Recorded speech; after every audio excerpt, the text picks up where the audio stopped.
Black Star Network is here.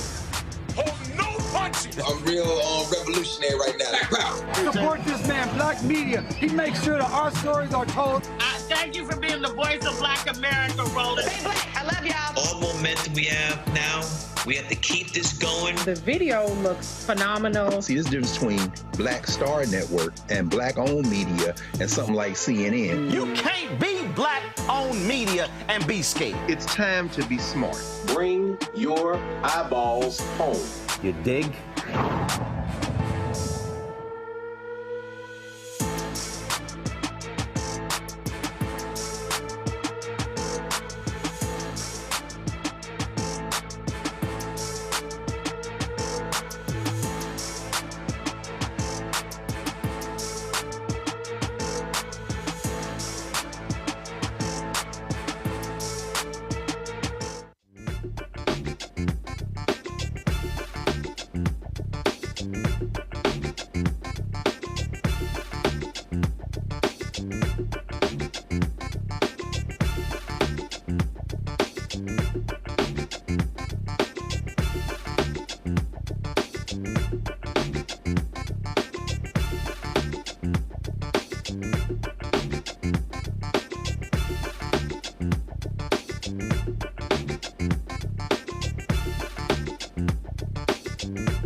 Today is Thursday, January 25th, 2024. Coming up on Roland Martin Unfiltered, streaming live on the Black Star Network.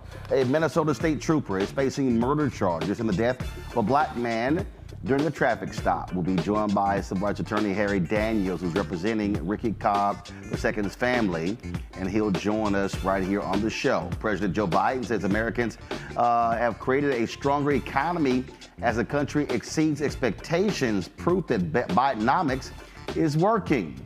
Well, that fool Senator Tim Scott is spreading lies about how Trump has helped minorities more than Biden. Flat out lies. Plus, Texas's Crown Act is going on trial next month. Black teen Darryl George has not been in a regular classroom because of the length of his locks. Not only that, the superintendent of the district takes an ad out in a local newspaper saying that conformity is the American way.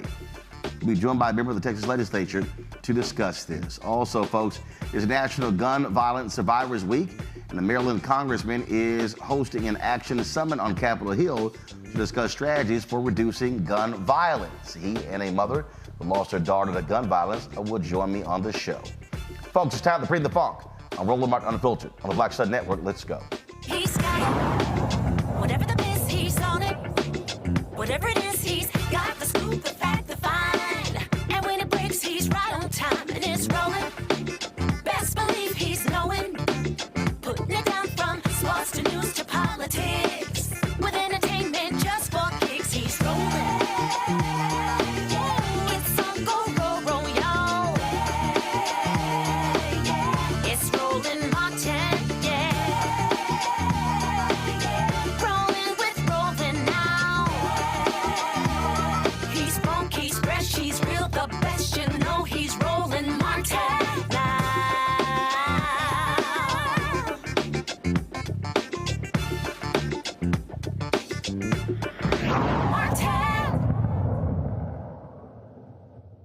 A Minnesota state trooper is charged with murdering a black motorist during a traffic stop.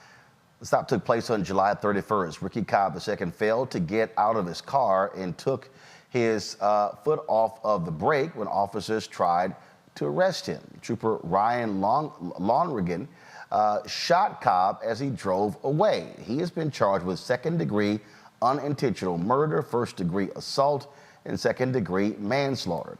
Hennepin County Attorney Maryland Congressman said the officer's use of deadly force against Cobb was simply not justified.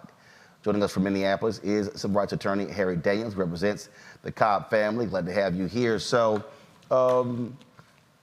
they stopped Cobb, and was he still in drive?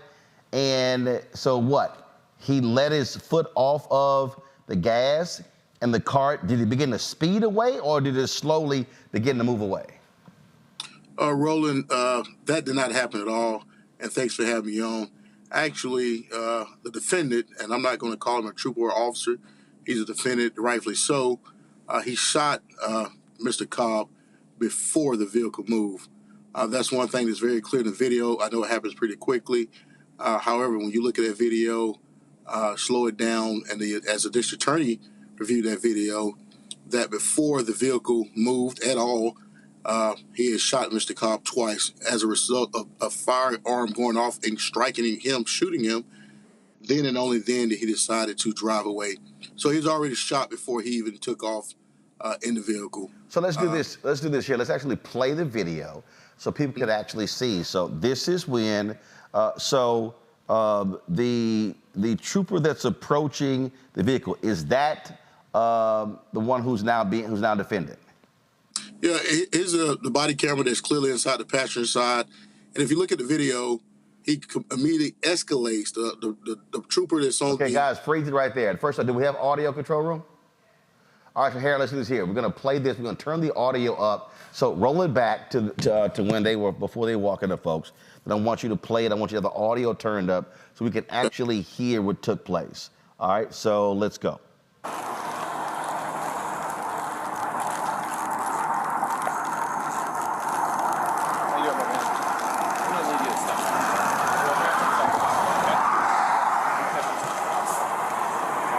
anytime y'all talk about, all right, we need some stuff to talk about, y'all can take me to jail for what?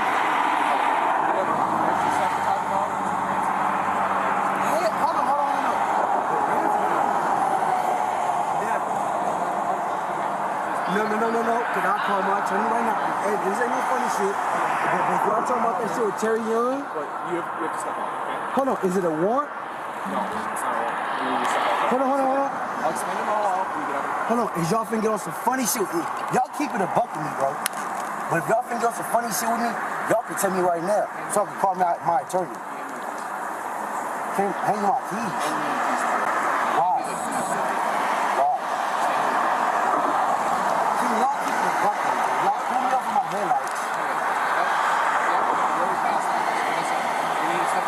Okay, we passed that, so where we at?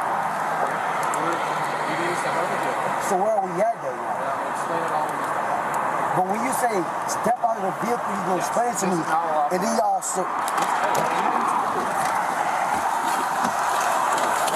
get out of the car now!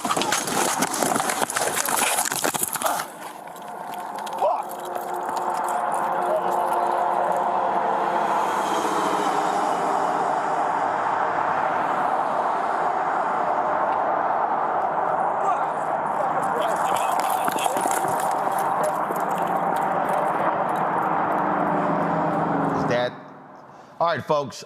So this is the body cam. So, Harry, did his body cam simply fall off? Is that why this is the picture we have? Roland, I'm not 100% sure. Okay. I do know that body camera was in that position for a while. As you can see, before the vehicle moved forward, and he can hear it better. He couldn't really hear it that good, but he immediately shoots twice.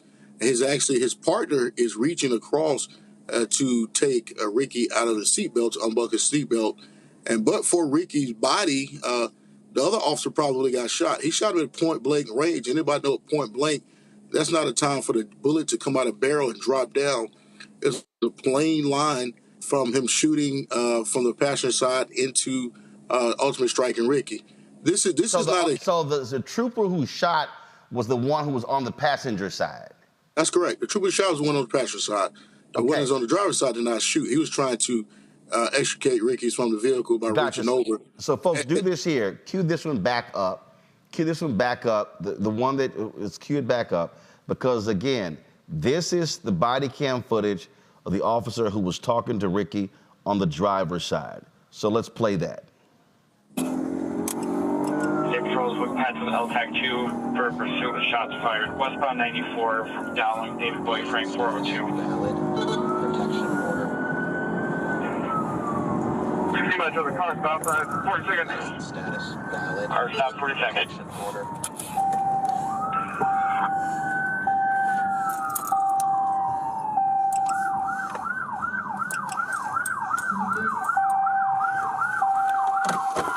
License status valid.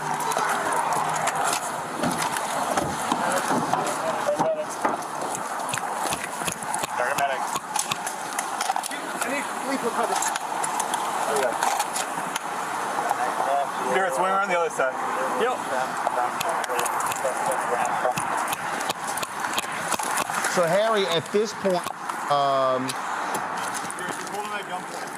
shots already been fired, correct? Yeah, at this point, he went about a quarter mile down the road. Obviously, he was losing blood and lost consciousness and crashed into the concrete median, and they followed him, catch up with him. And at this point, they try to give life-saving measures, CPR, but he essentially dies right there on the side of the road there. Why was he pulled over in the first place? Tail light. Again, we've done so many of these stories, and something as basic as a tail light leads to the death of an African American in the hands of cops. Yeah, it's this thing. It was some type of discussion about not even a warrant for his arrest, anything, but a protection order that one of his baby mamas had going back and forth with each other.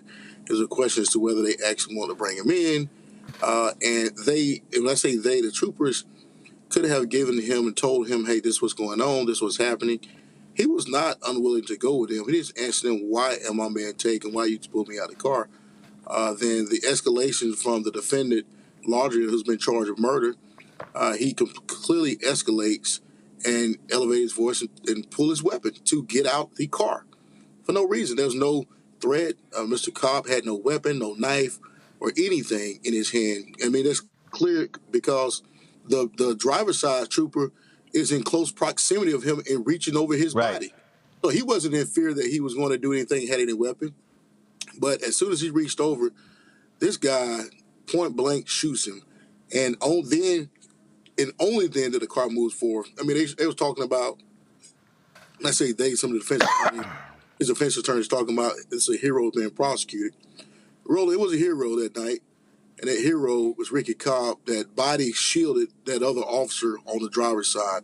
Because but for Ricky's body, unfortunately, the other officer probably been shot as well. Make no mistake about it, this is a clear charge. It's a good charge. It's the same charge that was in the George Floyd case with Derek Chauvin, the exact same charges.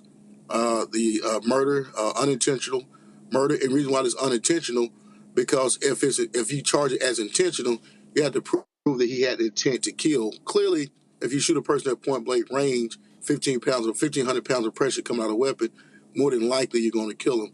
But I think this district attorney, Moriarty, her team did a fantastic job and thoughtful going through the process and charging him. There was no reason whatsoever for him to shoot his weapon. There was no reason. Roland, it was no reason for him to even pull his weapon out.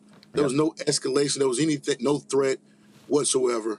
Ricky was compliant, and people was talking about, well, he drove and they shot. Absolutely not. It's not the case.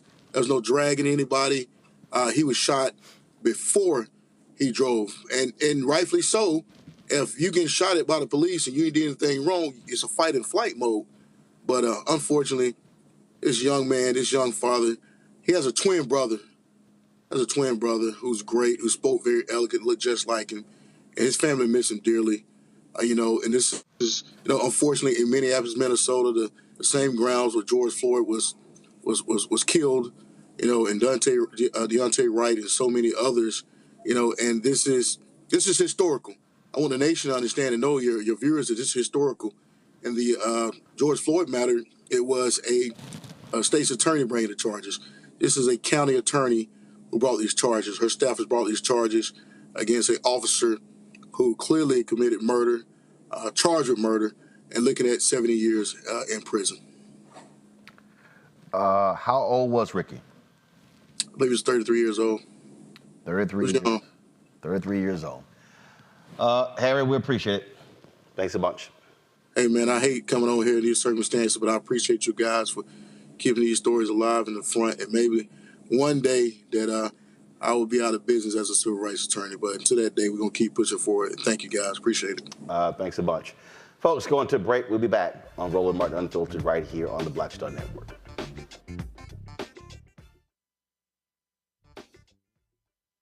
Hatred on the streets, a horrific scene, a white nationalist rally that descended into deadly violence.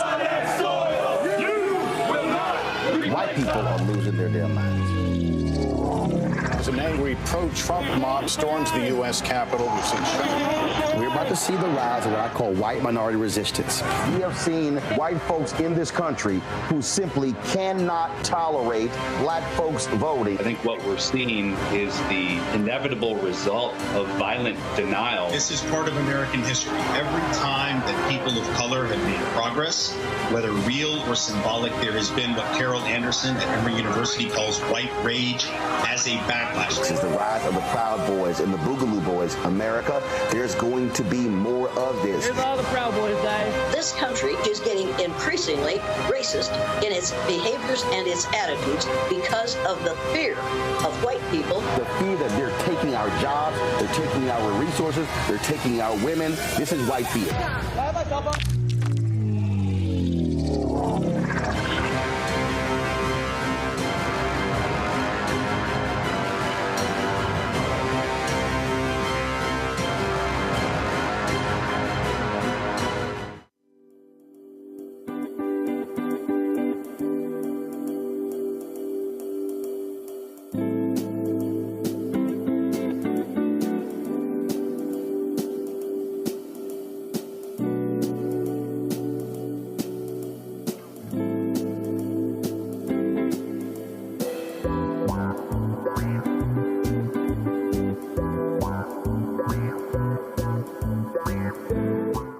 Essence Atkins. Mr. Love King of R&B, Raheem Devon. It's me, Sherry Shepherd, and you know what you're watching. You're watching Roland Martin, Unfiltered.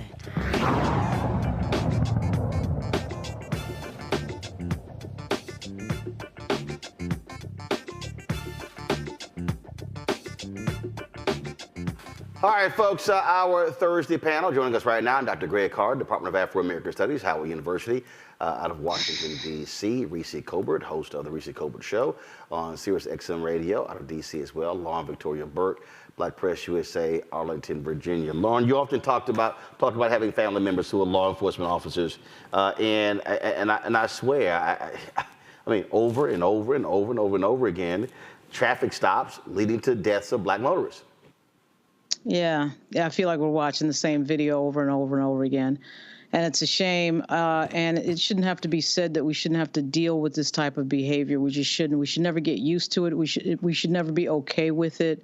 We should never think that this is normal, that this is somehow good operating procedure by law enforcement. A lot of these jurisdictions, a lot of these officers, in my view, are very poorly prepared, poorly trained. The standard of hiring is too low.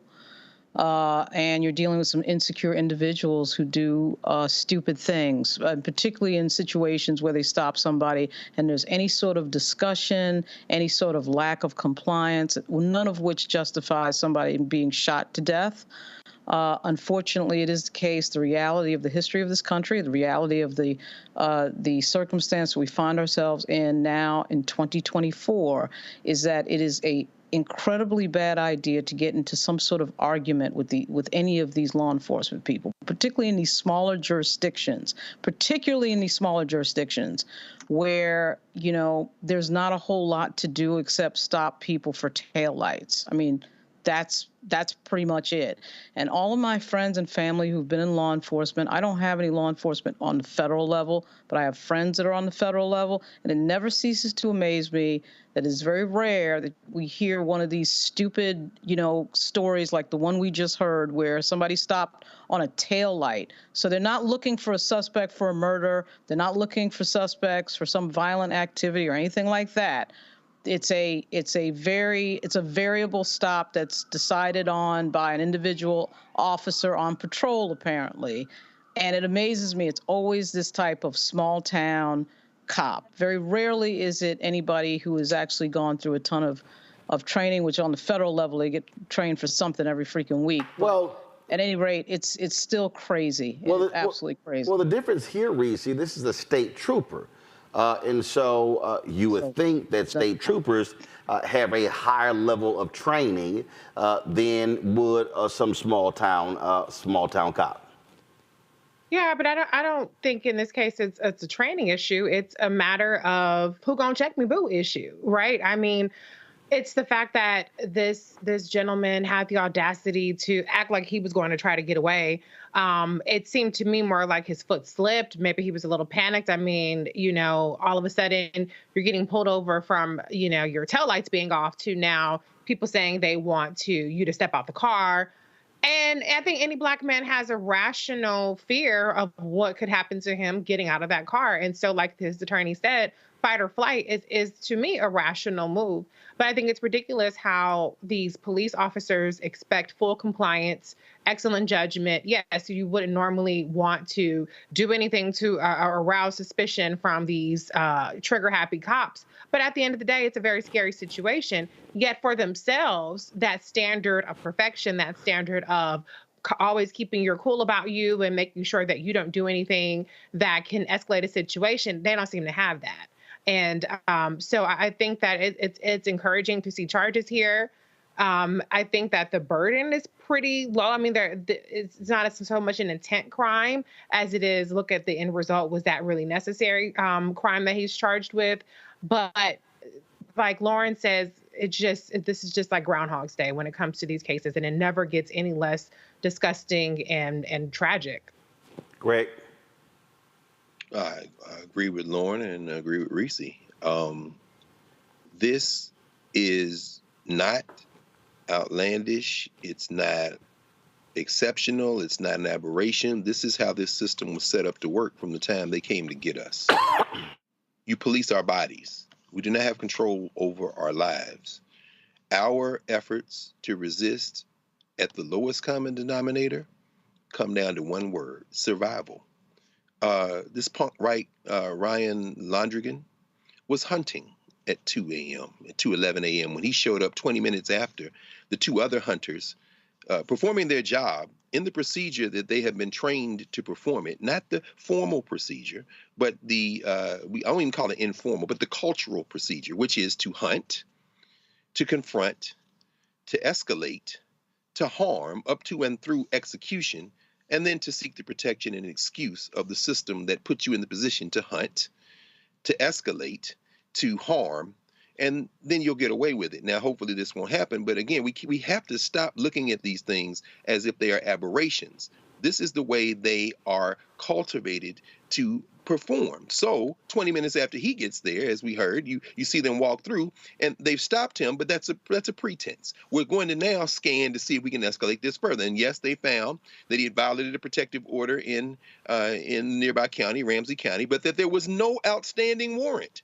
Well, we can't get him on that. So, and we saw that those cases a couple of months ago. What can we get him on? What can we get him on? So then they call Ramsey County, and Ramsey County's like, yeah, we want him arrested. Okay. Now, this will be a civil lawsuit. There'll be a settlement. There'll be money. But this man, Ricky Cobb II, is in the ground.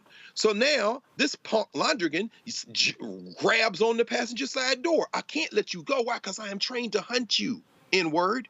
My job is to do this. So, of course, Brother Cobb, in that moment, as Lauren said, fearful for his life, considering escaping, whatever he was doing, and made his foot slip off that or come off that brake and go and let that car roll forward. In that moment, Londregan had all he needed to do, the reason he needed to execute. This man is he cannot be reformed. His system cannot be reformed. It must be remade. And by remade, I don't mean in the image that it's in now. This is a fundamental problem facing us as African people in this funky settler state. It's working the way it was supposed to work. Lauren, this is precisely why some police chiefs in a lot of these major cities have said to their officers, stop pulling people over for minor traffic violations. This very reason. Yeah, and a lot of times, if you watch the statistics with regard to deaths in custody for law enforcement, a lot of times it involves traffic stops, because what ends up happening is, someone is stopped on a highway and another car hits a police officer. So I'm not sure why law enforcement isn't encouraging their officers not to stop anyway, on top of the fact that these petty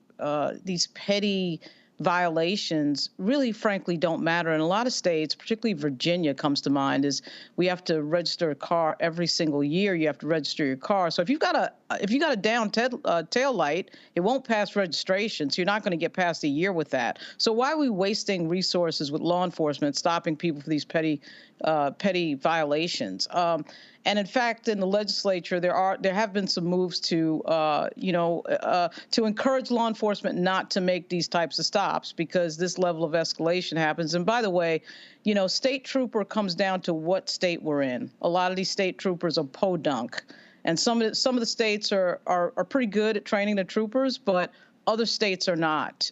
So it's a crapshoot in terms of training. And training does matter. I know we're sick of hearing training, and we should be sick of hearing training, but it does matter. And you'll see that the departments and the agencies that train a lot, federal is a good example of this, we're not seeing them in the news very much, because they don't get involved in these dumb, crazy incidents that don't make any sense. It's just increasingly frustrating, Reese, that it's a traffic stop. I think back to the brother who was shot with air freshener hanging down. And again, we do so many of these. Walter Scott, that was a tail light. I mean, just basic fundamental things, and we're sitting here having to deal with the reality of somebody black being killed and families having to bury people, and now go through all of that particular trauma over a damn tail light. Yeah, it's stupid, and that's because the people that they're pulling over, they know aren't a threat. That's why half the damn crimes go unsolved, because they too punk ass to get out there and solve some motherfucking crimes, fight some crimes. What happened to Crime Stoppers? Somebody having their tail lights off, just flash high beams, keep it goddamn moving. But this is what they're doing because they have a population of people that are sitting ducks, waiting for them to get their rocks off that night. Maybe they don't shoot somebody that night. Maybe they just berate them, harass them, kill some time, doing whatever the hell they need to do to make themselves feel important, except for doing the actual work of protecting and serving the public. And so, I mean, I'm a big fan of abolishing traffic stops personally. I just paid a $250 damn ticket, from little cameras and shit yesterday. And you know what? As much as that was painful, I would absolutely take that over having to interact with the police officer saying, ma'am, do you know why I pulled you over? I will pay that ticket and go on about my business and actually have a life to continue to live. And so as long as these traffic stops serve as a pretext to mess with people, we're going to continue to see these kind of stories, and we're going to continue to not see any decline in the actual crime being solved and stopped in our communities. And of course, and we're like going to see unions and other cops out there now complain, oh, this hurts morale, stuff along those lines. They want complete and utter protection as opposed to holding folks accountable, Greg. Absolutely. And it does hurt morale. It should crush morale. It does irritate them. It should irritate them to retirement or finding other work. What happens to those police chiefs, to those district attorneys who are appointed on promises to do things like stop these small arrests? What happens to them? They are opposed by the, quote, rank and file. The culture of hunting is the culture of policing. And those good people, and by that I don't mean to make a good-evil distinction here, although Ryan Londregan has taken a life for no reason. And so we know what side of the ledger that falls on if we were to say good and evil. But that having been said, anyone who tries to oppose this from the inside will be opposed by the rank and file. It should destroy their morale. It should reach into their souls and turn them inside out. So so we have to change the way I think we talk about these things. So when we say, well, if there's a way to reform policing so that it won't hurt morale, that's not true. We should say instead, we are going to destroy your morale. We're going to overwhelm you by our collective force, whether it be through the ballot box, through protests, through appointments of police chiefs and supervisors, and the election of officials, district attorneys, and congresspeople, and city officials, and others, and the creation of civilian review boards and all that. We must come forward collectively to destroy the police and remake whatever public safety concept we need in the image of the people who should be being protected. Because these people are rogues. They recruit the Ryan Londregans of the world to do exactly what they did to Ricky Cobb. Folks, hold tight 1 second. Got to go to break. We come back. We'll talk about gun deaths in this country and the effort to lower them, stop them. We'll discuss that next right here on Roland Martin Unfiltered on the Black Star Network. Be sure to support us in what we do, folks. Our Brenda Funk Fan Club. Our goal is to get 20,000 of our fans contributing on average $50 each to raise $1 million to offset the cost of not only running this show, but the other shows on the Black Star Network. There's no other Black-owned media outlet doing the kind of content that we do every single day here on this network. Your support is critical to us doing what we do. So you can see your check and money order to P.O. Box 57196, Washington, D.C., 20037-0196. Cash App, $RM Unfiltered, PayPal, R Martin Unfiltered, Venmo's RM Unfiltered, Zelle, Roland at RolandSMartin.com, Roland at RolandMartinUnfiltered.com. We'll be right back.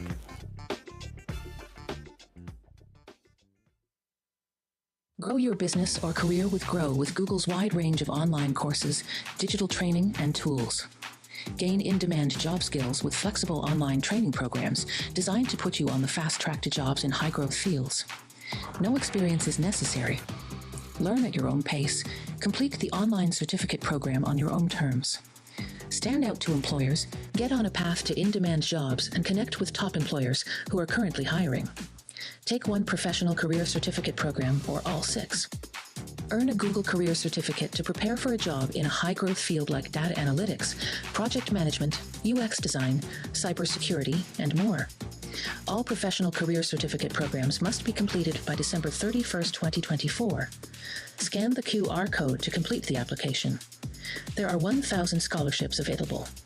Grow with Google and J. Hood and Associates. Be job ready and qualify for in-demand jobs. We just have one of the oldest cultures that's desperately needed for mutual salvation. That's the consciousness. We have the keys in our roots to save mankind. We get to see the condition of other countries, other oceans, other cultures. And if we believe in God, a lot of us do, He's telling us if you don't get rid of that stuff that makes somebody superior or inferior and work together for the mutual salvation, everybody's gone.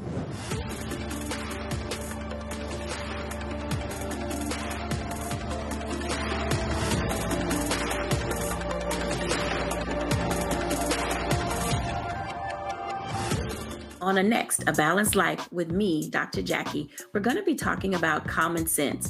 We think that people have it, know how to use it, but it is something that people often have to learn. The truth is, most of us are not born with it, and we need to teach common sense, embrace it, and give it to those who need it most, our kids. So I always tell teachers to listen out to what conversations the students are having about what they're getting from social media, and then let's get ahead of it and have the appropriate conversations with them. On a next, A Balanced Life with me, Dr. Jackie, here at Black Star Network.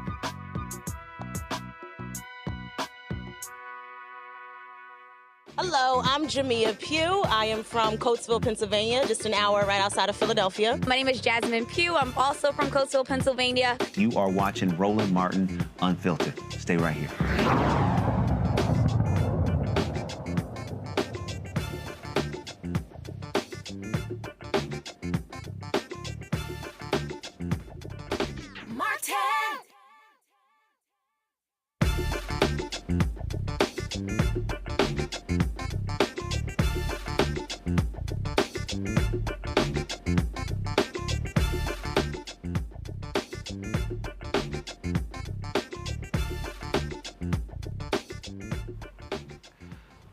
Number of people killed annually in America is still too high, those who die by guns. Now, the number of gun-related deaths is on the decline.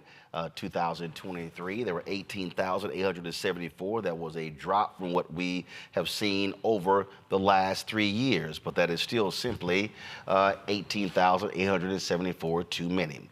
Maryland Congressman Glenn Ivey wants to keep that decrease continuing. That's why he is hosting the inaugural Prince George's County Gun Violence Survivors Week Action Summit. He is joined along with Dr. Tyrese McAllister, whose daughter was a victim of gun violence. So glad to have both of you here on Roland Martin Unfiltered. Glenn, what we continue to face is this here. If people want to understand the difference between two parties, Republican and Democrat, you literally have one party that whatever the NRA wants, they do. Yeah. When we have seen gun violence in this country, when we have seen mass shootings, Tennessee, where there was a school shooting, one of the first things they did was grant immunity to a gun manufacturer in that state. And so that really is, if people are sitting here at home saying, hey, both of these parties are the same, this is a perfect issue where it's clear they're not. That's absolutely right. We're trying to move bills through Congress right now that are just really straightforward. I'll give you a couple examples. I've got a bill that's called Raise the Age. It would take the age from 18 to 21 to purchase an assault weapon. It's already 21 to buy a handgun. I can't get one Republican to co-sponsor that bill. Another one, ghost guns. The only reason you have a ghost gun is if you want to commit a crime and not get caught because they don't have serial numbers on them. And people who can buy them just over on the internet. Can't get one Republican co-sponsor for that one either. So, just really straightforward stuff, expanding background checks, red flags, and the like. They're not co-sponsoring or supporting any of those, much less bringing them to the floor for a vote. So we're going to keep trying to push to get those. We're trying to use discharge petitions, which is an arcane strategy. But we need to try everything we can to try and address these problems. This right here, Dr. McAllister, is a perfect example of when I hear people say, you know what, I'm just going to sit this one out. I'm not going to vote. Whether it's for president, whether it's Joe Biden, whether it's Vice President Kamala Harris, whether it's for U.S. Senate, for members of Congress, whether it's for state elected officials. And I keep saying, well, you can't say there are issues that you care about, but then you're going to sit elections out when it's the politicians who are the policy makers. You're absolutely right. It's very frustrating, especially for a person like myself who lost a daughter or child to gun violence, that people would even think to sit this out or to not get involved in other ways. Like, we need all hands on deck. Because the Republicans aren't doing anything, we definitely need everybody else to do something that will help gun violence. So, Congressman Ivey, what will this summit do? What's the plan of action? Well, it's a sort of multi-pronged approach. We're trying to do things where we're bringing survivors together, like Dr. McAllister, who unfortunately are in this club now, basically, where they've lost a loved one to gun violence. They might have been parents, might have been siblings, but they lost someone. But there's a power that comes from that. So you've got people like Dr. McAllister who've turned that pain into power and are trying to use it to impact policies at the state and local level and the federal level too. But also they formed a network where they're providing support to each other. Other parents or siblings who just are recently going through something that they've gone through before. And Dr. McAllister actually has a background in mental health treatment too. So she's especially good at this. Another big part of what we're trying to do is get resources to the communities, grants. The Biden administration has been fantastic, not just on this front, but across the board. But, in getting funds for key programs, like we're trying to get violence interrupters. We're trying to do programs that incorporate the hospitals. We're trying to do outreach to get additional treatment, mental health treatment, from an intervention and prevention standpoint, instead of waiting until after some shooting has taken place and somebody's been hurt or killed. So there are all of these kinds of things we want to try and bring forward tomorrow. And see if we can sort of come together, work together, and move forward together. Doc, do you and others plan to go knock on the doors of Republican members of Congress and say, why don't you attend this summit and see if they even will show up? We had not planned to do that, but I think that's an amazing idea. We definitely need to hold elected officials accountable, because no matter how you got in office, no matter who voted you in, you are supposed to hold their office for every person that you're over. And so we do need to do that. So thank you for that idea. I think we should be more aggressive. Questions from the panel. Reese, you first.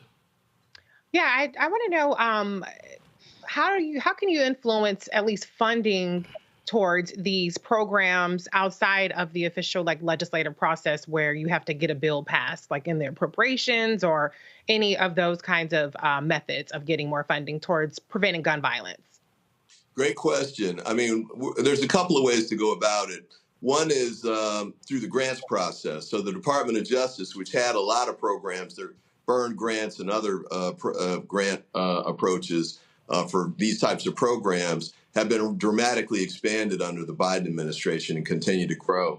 And the Biden administration also launched the first ever White House office that's focused solely on reducing gun violence. So they're really helping to try and get that out. We're trying to get the word out as well, so people who need these grants to provide the services at the local level, like in Prince George's County, have access to those dollars. Secondly, we're blessed to live in a state, Maryland, where the state legislatures and localities and the counties are providing services and funding to do this as well. They see the importance of it.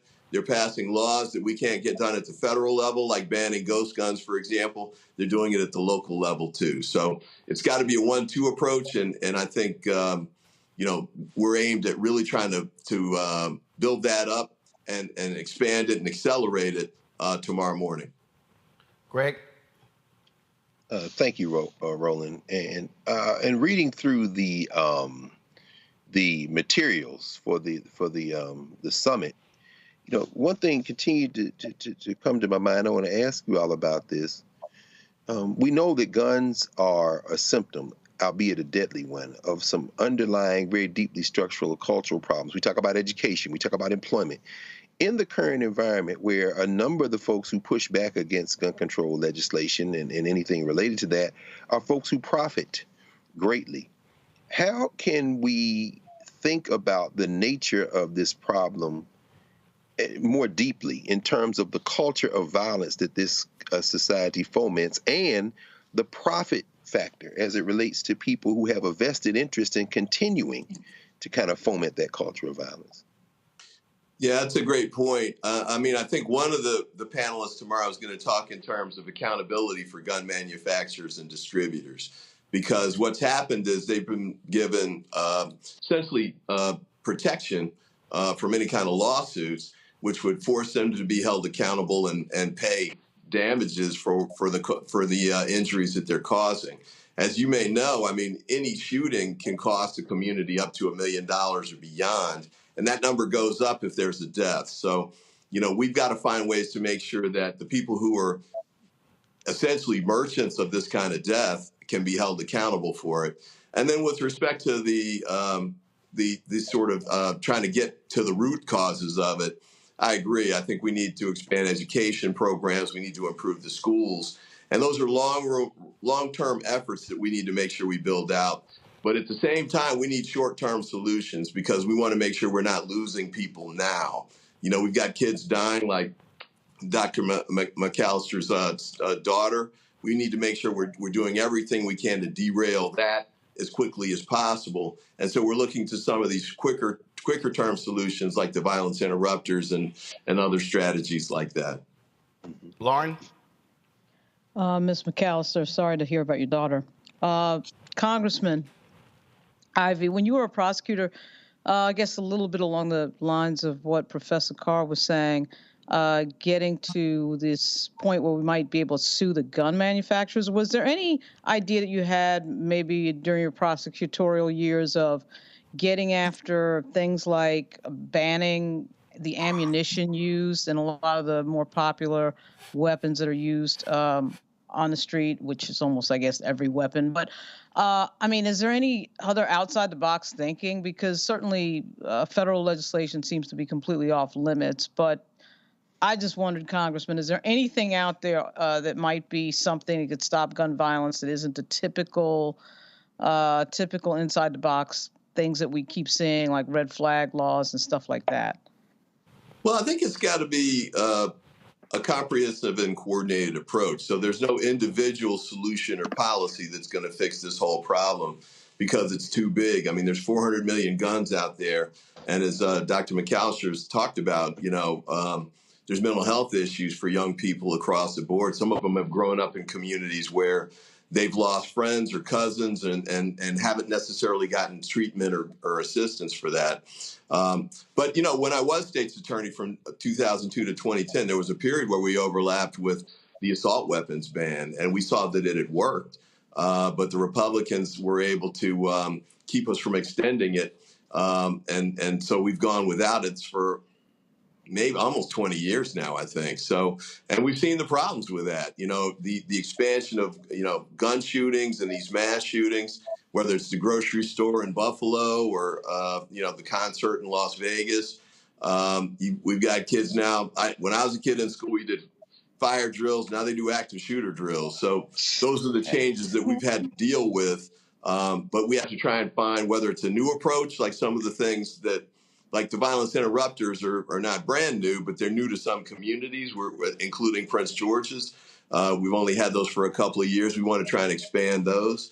And there's some things that are just tried and true, like intervention and prevention programs, faith communities, coaches, sometimes it's tutors, mentors. Sometimes it's reaching a kid is the biggest solution. It doesn't necessarily have to be a new law or something.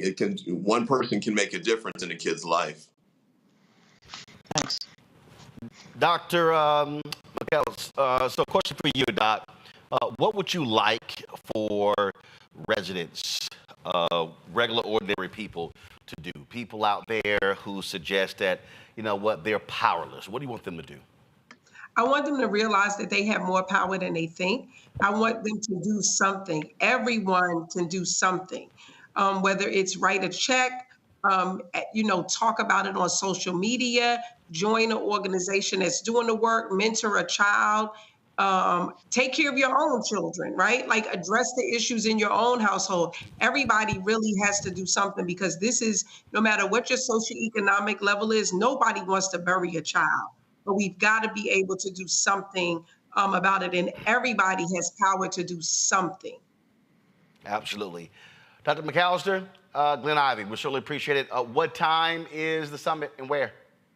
It's tomorrow morning from 9 to 1, and it's at the Library of Congress here in Washington, D.C. It's across the street from the United States Capitol. So everybody's welcome. Come on out. We, as Dr. McAllister said, we need all hands on deck, and we'd love to have you there. All right. Well, appreciate it. Good luck with it. Thanks a lot. Thank you. All right, folks. Coming up next on Roland Martin Unfiltered, Senator Tim Scott. Really? He's trying to clap back at some folks. After that Stephen from Django performance he did with Trump on stage. Got that for you. Also, Donald Trump has told Republicans, hey, don't do anything about the border. Don't fix it because I want to run on it. Well, Senator Mitt Romney had some words from him about that as well. I'll discuss all of that next right here on Roland Martin Unfiltered on the Black Star Network. When you talk about blackness and what happens in black culture, we're about covering these things that matter to us, speaking to our issues and concerns. This is a genuine people-powered movement. There's a lot of stuff that we're not getting. You get it, and you spread the word. We wish to plead our own cause. Too long have others spoken for us. We cannot tell our own story if we can't pay for it. This is about covering us. Invest in black-owned media. Your dollars matter. We don't have to keep asking them to cover our stuff. So please support us in what we do, folks.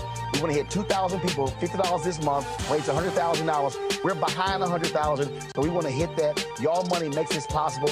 Checks and money orders go to P.O. Box 57196, Washington, D.C. 20037-0196. The Cash App is $RM Unfiltered. PayPal is R Martin Unfiltered.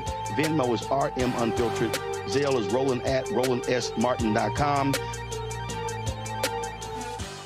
On the next Get Wealthy with me, Deborah Owens, America's Wealth Coach, nurses are the backbone of the healthcare industry, and yet only 7% of them are Black.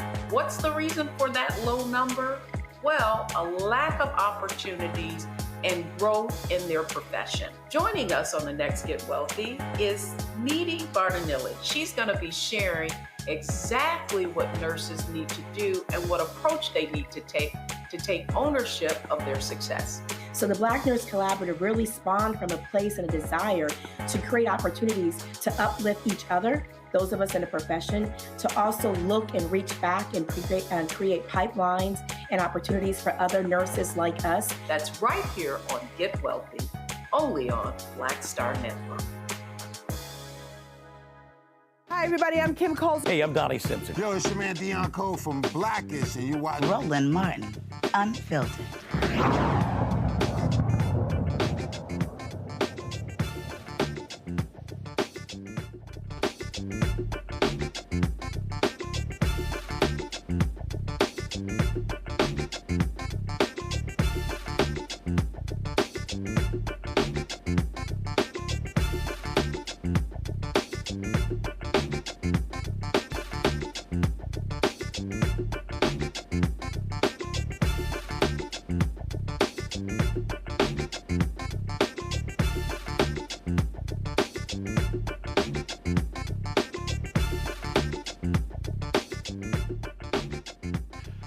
All right, folks, South Carolina Senator Tim Scott is calling out liberals for criticizing his endorsement of Donald Trump. He sat down with Fox News, and Scott had the audacity to spread lies and misinformation by saying Trump did more for minorities than President Joe Biden. Ready for the lies? Let's go. Were you expecting this? I was this not. kind of treatment? I was not, but here's what I do expect. Oh, I was. I was expecting it. I expect the left to lose their minds because Donald Trump did more for minorities than Joe Biden will ever do. Think about the fact that Donald Trump put more money in historically black colleges and universities than any other president. How about wages and small business? Stop right there. See? Okay. All right. Now, look, we have absolutely proven that that's a lie. Dr. Walter Kimbrough, two-time HBCU president, has worked at others, has consistently shown that to be a flat-out lie. He has literally laid out that Donald Trump, in the budget that he presented, zeroed out a specific program that was created under President George W. Bush, that was extended under President Obama, that expired. It was a program amounting to about $220 million for Hispanic serving in black and HBCU institutions. Y'all heard what I just said? $220 million. Congresswoman Alma Adams, working with Congressman Bobby Scott of Virginia, she's from North Carolina, put it back in the budget, fought for it, got it passed in the House. Then it was held up by Senator Lamar Alexander of Tennessee in the Senate, where Trump came in with the HBCU presidents, had HBCU week. Several of them mentioned the program.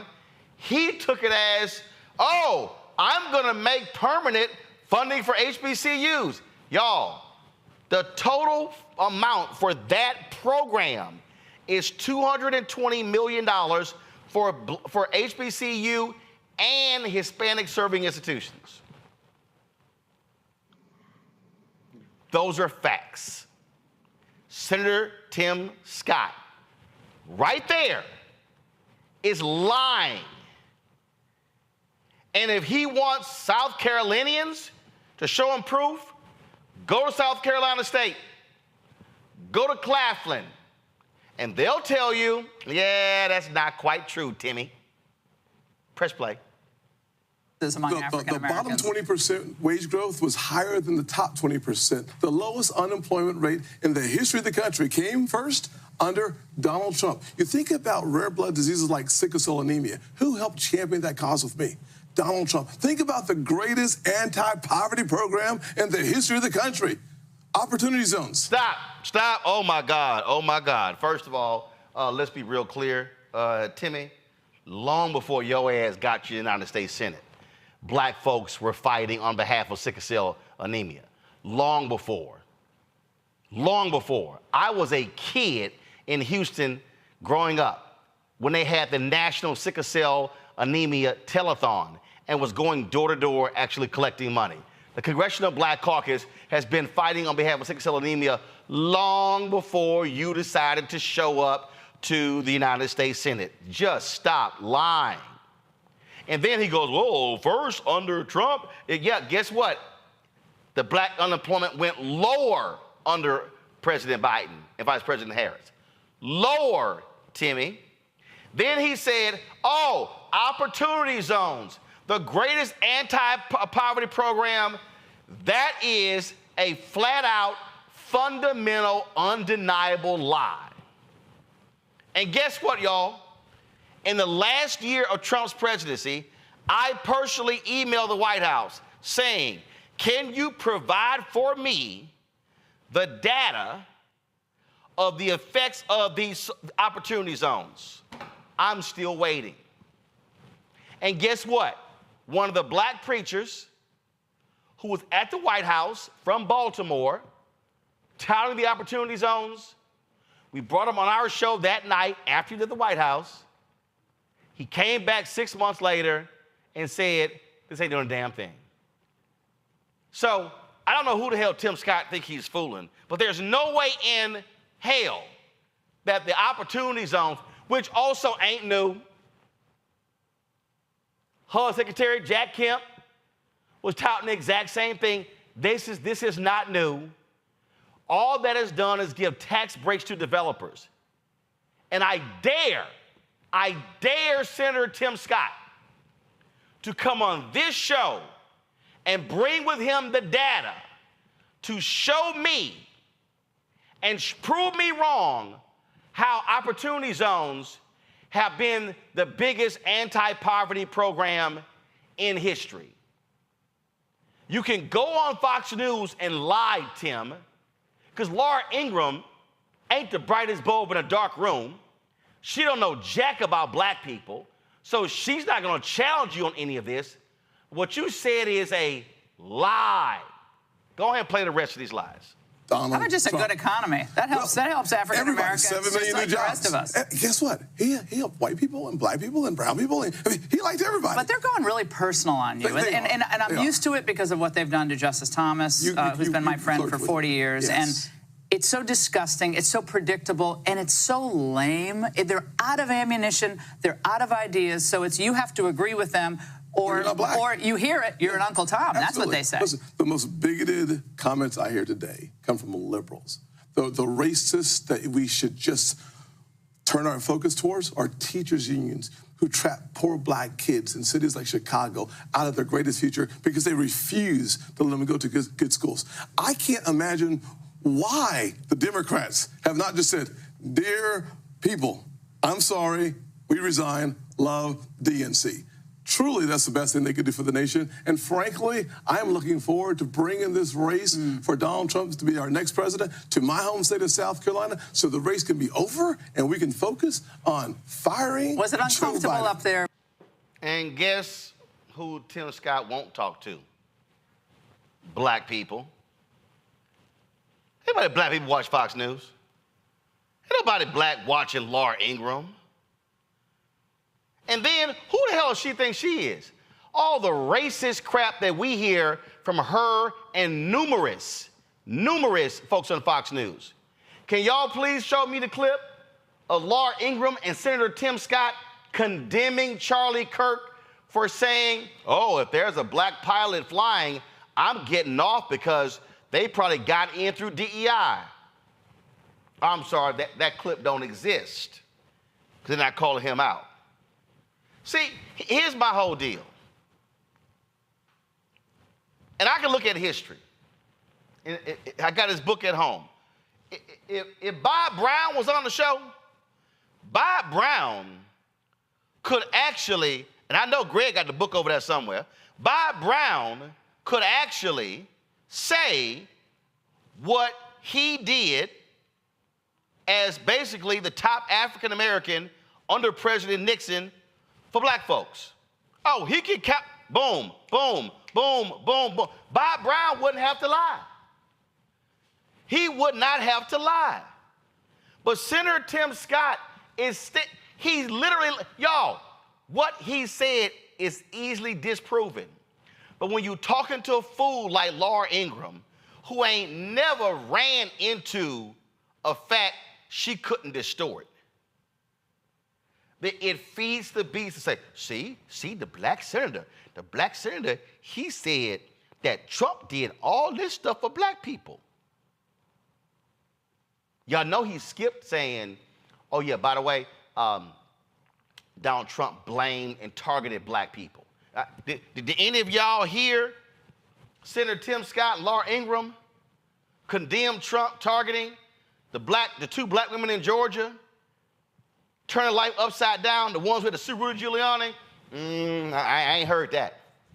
I ain't heard that.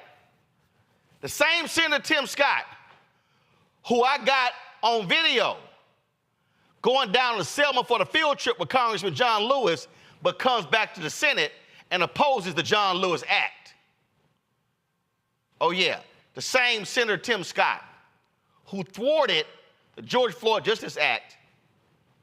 And then when I questioned him on how was it that he did the exact same thing, calling for the defund of police departments that would not pass certain rules and procedures, he stopped returning my text messages.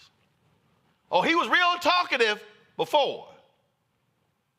But then when I hit him what was on his bill and what his deputy chief of staff said, all of a sudden, he stopped talking.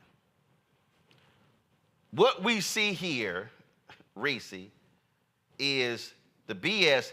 And what Senator Tim Scott doesn't like, he doesn't like being called out on facts. I'll say it again, Senator Tim Scott, because you've been running from black-owned media. You won't come talk to us. Oh, you run to Fox News. You run to Margaret Brennan over at Face the Nation. Oh, you run over to Meet the Press. But you're not going to come talk to black-owned media because you know what's going to happen. I'm going to say, go to my iPad. And I'm going to sit here while you sit right here and lay out the facts and then force you to defend the lie. And that's what's so galling, Senator Tim Scott. And I had you on the show before. We had cordial conversations. When you challenged me to have a discussion, a whole show dedicated to education, I said, when you want to do it? Y'all, it was so funny. His staff thought I was joking. Oh, well, they said, well, Senator, he just threw it out there. I said, no, he didn't think I was going to accept. I made him come back for a whole hour discussion on public education. See, Senator Tim Scott can't do that stuff with me, not when I'm the founder of School Choice is the Black Choice. See, I understand charter schools. I understand school choice. I also understand fraudulent scam programs like the voucher bill in Texas, like the one in Tennessee. See, it's a little hard to have that conversation with me when your brother and your sister and your other sister have been teachers. See, it's a little hard to do that because you can't throw that little teacher's union crap out to me and think I'm gonna bite on it. Nah, it don't work. But Senator Tim Scott, don't lie. What you said about HBCUs and Trump is a flat-out, bald-faced, undeniable, easily proven lie. And you know it. And the fact that you will go on Fox News and knowingly lie tells me you ain't no different than the man you stood up there and said, I love you. I love you, Donald. Reese? Well, I think that obviously Tim Scott, like all Republicans, don't traffic in the truth. They traffic in whatever narrative they think is going to win them that conversation. I think Tim Scott is feeling a little bit of heat and maybe a little bit embarrassed for the way he debased himself multiple times now with this buffoonish minstrel-like performance that he puts on to show his fealty to Donald Trump. I mean, the eyes bulging, appropriating Fannie Lou Hamer. It's disgraceful and it's embarrassing. And he's going to piss a lot of black people off being a buffoon for Trump. I mean, have some damn dignity, sir. You are a freaking U.S. senator and you're sitting up there acting like the male version of Diamond and Silk to try to get on that VP ticket. But I think that he is groveling all for naught because Donald Trump already said, you stabbed Nikki Haley in the back even though she gave you the U.S. Senate seat, and he is not going to put somebody that he thinks is disloyal as his number two, like he felt about Mike Pence. And so all of this is just really a really embarrassing audition, and he's hurting his credibility. He used to be somebody that people at least somewhat considered more of a reasonable Republican, but this turn that he's taken, which is always his truth, willing to shill for the Republican Party and for white supremacy, it's beneath him. And that takes a lot for me to say because I already think very lowly of Republicans generally. But this, even for you, is beneath you, Tim Scott. Man up. Lauren? Yeah, I mean, he perfected three stereotypes in one moment. It's actually pretty impressive. He did the magical Negro. He did the special black friend. I mean, Harriet Beecher Stowe would be very proud of the performance by Tim Scott in this last week. And the lack of self-awareness there is pretty amazing. I actually think that he does have, in fact, a complete lack of self-awareness. And, you know, as somebody who's met him and talked to him a few times, he seems like a perfectly nice guy, but I cannot imagine that somebody from his office did not call him or somebody from his family did not call him after that. What we saw last week, because it was pretty stunning not to realize what you look like in front of the nation to somebody who has said that who has attacked your colleagues like Maxine Waters and certainly several other Black members of Congress, has referred to Baltimore as an S-hole and African countries as an S-hole, and then said that Mexicans were murderers and rapists. I mean, this is the person that Tim Scott wants to be vice president to. This is the person that he looked at and said that he loved. I mean, it is incredibly embarrassing on a level that is beyond minstrelsy. And the idea that as Reese just said, a U.S. senator would just embarrass himself like this is even beyond what we're typically used to when we see people kissing Donald Trump's ass right in front of everybody. But I think it's particularly embarrassing when we consider who Donald Trump is. You know, if this was George W. or George H.W. or Ronald Reagan, yeah, it would be terrible. But Donald Trump, really, Tim Scott, this is who you want to be the vice president to.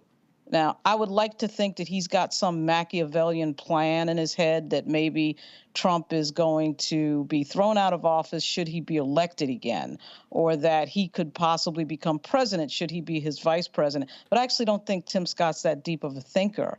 I just think that he's just some dude from South Carolina. But man, that was unbelievably embarrassing what we saw this week. Greg. That was a beautiful, not even a takedown, because you didn't do it. It wasn't mean-spirited, Lauren. That was just beautiful. Yeah, I can see that on C-SPAN instead of R-SC for Senator Scott when he speaks. Tim Scott, paren, just some dude from South Carolina, close paren. Because I think that frames it perfectly. I mean, Tim Scott is an incredible blend, an alloy of political ambition and complete and utter, what did the brother at Dartmouth, Jet Charlotte, say the other day? Naked self-abasement. Booker T. Washington had an excuse. Booker T. Washington had an excuse. He had felt the lash. He came out of slavery. And Booker T. Washington never abased himself personally.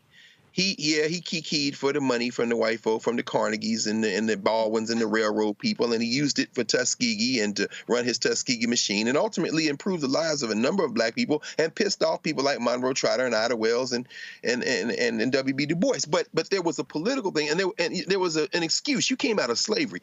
Tim Scott didn't come out of slavery. He comes out of humble beginnings, but this is a man who exhibits all of the deep self-hatreds that mark the psychological wounds of African people in the contemporary era. You combine that with his naked political ambition. I mean, as we say, we can talk to Cory Booker about that bill in 2021 where they work together, and Scott tells him, hey man, if you can get the FOP on board and these police chiefs, or get a couple of police back, we'll do that.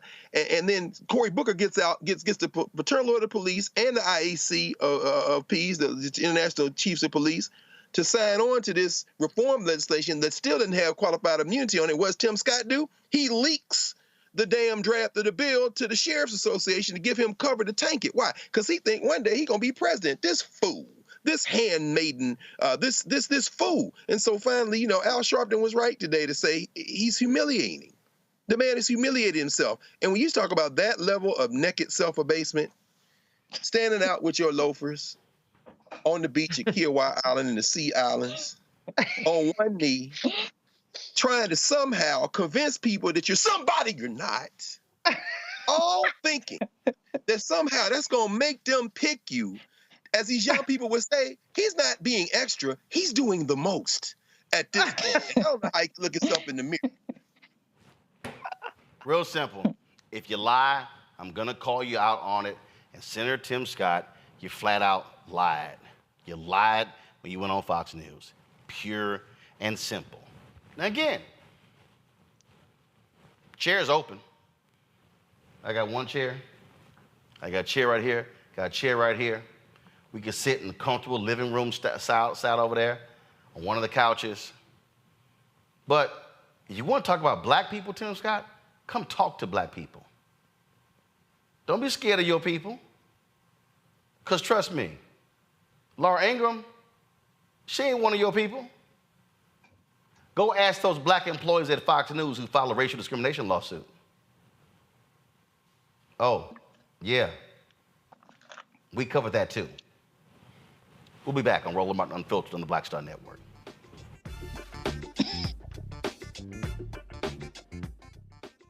Next on the Black Table with me, Greg Cobb. We look at the history of emancipation around the world, including right here in the United States, the so-called end of slavery. Trust me, it's a history lesson that bears no resemblance to what you learned in school. Professor Chris Manjapra, author, scholar, amazing teacher, joins us to talk about his latest book, Black Ghost of Empire, The Death of Slavery and the Failure of Emancipation. He explains why the end of slavery was no end at all, but instead a collection of laws and policies designed to preserve the status quo of racial oppression. The real problem is that the problems that slavery invented have continued over time. And what reparations are really about is saying, how do we really transform society, right? And stop racial violence, which is so endemic. What we need to do about it on the next installment of The Black Table, right here on the Black Star Network. Next on The Frequency, we have an incredible conversation with my guest, Nadira Simmons, talking about her new book, First Thing First, Hip-Hop Ladies That Changed the Game. The founder of Gumbo Net tells us the stories behind the women in hip-hop, starting with the first woman that promoted the hip-hop party to Megan Thee Stallion. There's even a chapter on me. That's next on The Frequency on the Black Star Network.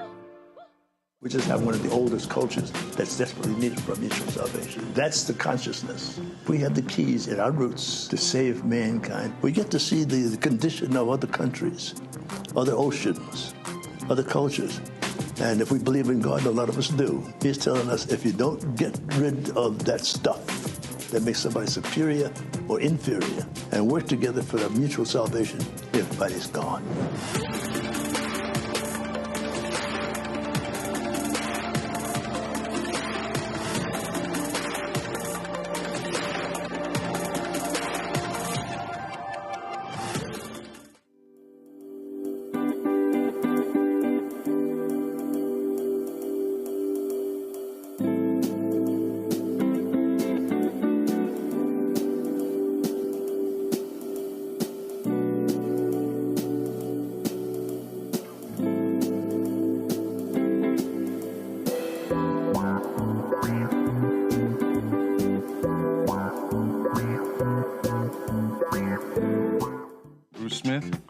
Executive producer of The Proud Family, Louder and Prouder, and you're watching Roland Martin Unfiltered.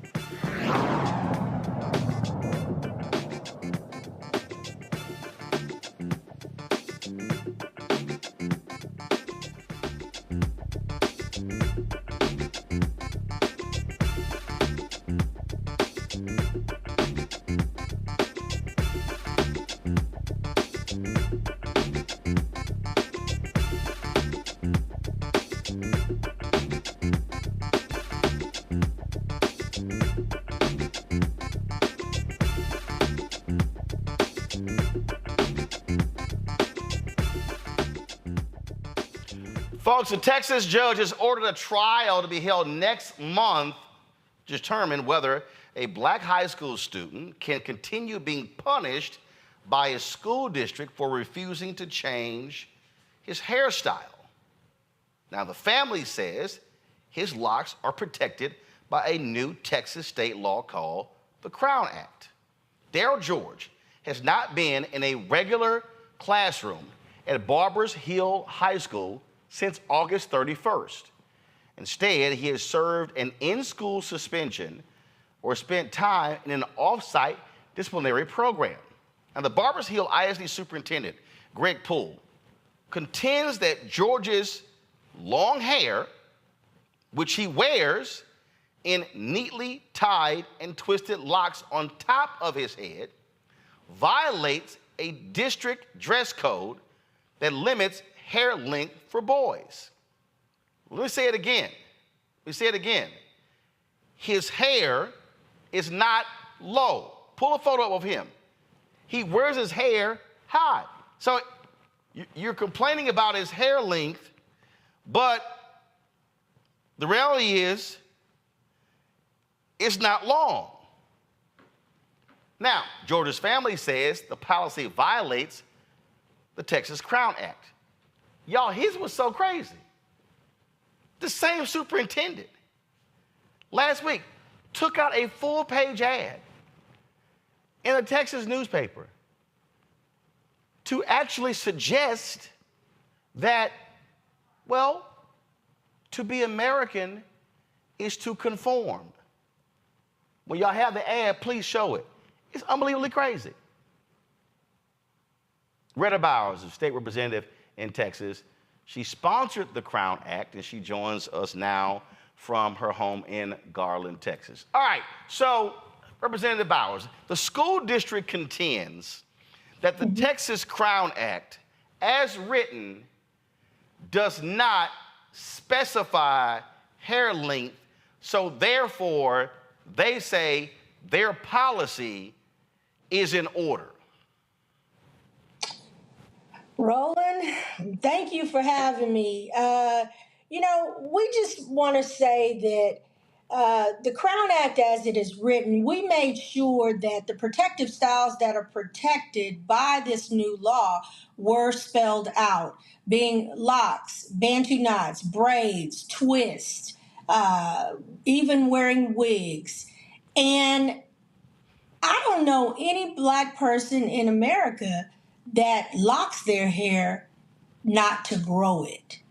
So to say that length is an issue is really just a loophole that they were trying to find. You already mentioned Barbers Hill ISD and Greg Poole. This is the same school district that was a bad actor that prompted us to make sure that we had a Crown Act passed here in Texas. See, the thing that's crazy here for me, is that this is precisely why. This is precisely why the law was passed. Exactly. The law was passed. First of all, the law ain't that hard. It says you cannot discriminate against somebody for their hair. Correct. And you specify in there, this is a district that is specifically targeting this young man. And what's mind-boggling to me, because we've had him on and his mother, is that he's not wearing his hair down. He's literally wearing his hair up. So they're arguing length when it doesn't, it's crazy. Correct. What this is, let's call this what it is.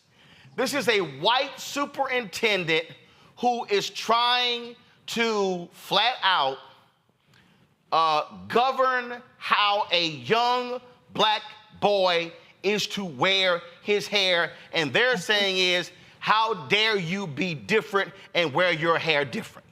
Exactly. And it is racial discrimination at its best, and based truly on the way he's wearing his hair. You know, I said yesterday at the press conference that the way he's wearing his hair doesn't harm anybody, doesn't hurt anybody. He wears his hair locked in barrel rolls, so it is well above his collar, well above his ears, well above his eyebrows. So it does not violate their dress code policy. The other thing that really bothers me about the fact that we passed this bill, and you know, Roland, you and I talked about this many years ago. We passed it here in Texas after filing it twice, 4 years of working on it, and it's the same school district, and again, an African-American young man targeted, and they're not doing it to anyone else. There are many students that are Anglo or Caucasian at Barbers Hill ISD and the high school that their hair is much longer. The attorney has pictures of it. The craziest thing to me is when I got a copy of the case, Exhibit A, if you look at Exhibit A, they have his hair in a totally different style. He had it in a different style, but there again, it's above his collar. So he might have been wearing his locks differently when they took pictures of him, but never once has it been touching his collar, below his earlobes, or below his eyebrows. And if I tell you his hair is neatly groomed, his locks are beautiful if you ask me. And it felt like time had rolled back as we sat in that courtroom yesterday, and like it was fighting for the right to vote. This young man wants to go to school, and he's not even, he doesn't have any disciplinary issues. They're just keeping him from classroom instruction. And I think it's 80% of this school year he's been out of the classroom. He is an 18-year-old. He's a junior right now. And what I'm afraid of is that he will be held out of the classroom for an entire year. Exactly what we were fighting against, to keep from happening. So it's really disturbing when you think about it, because,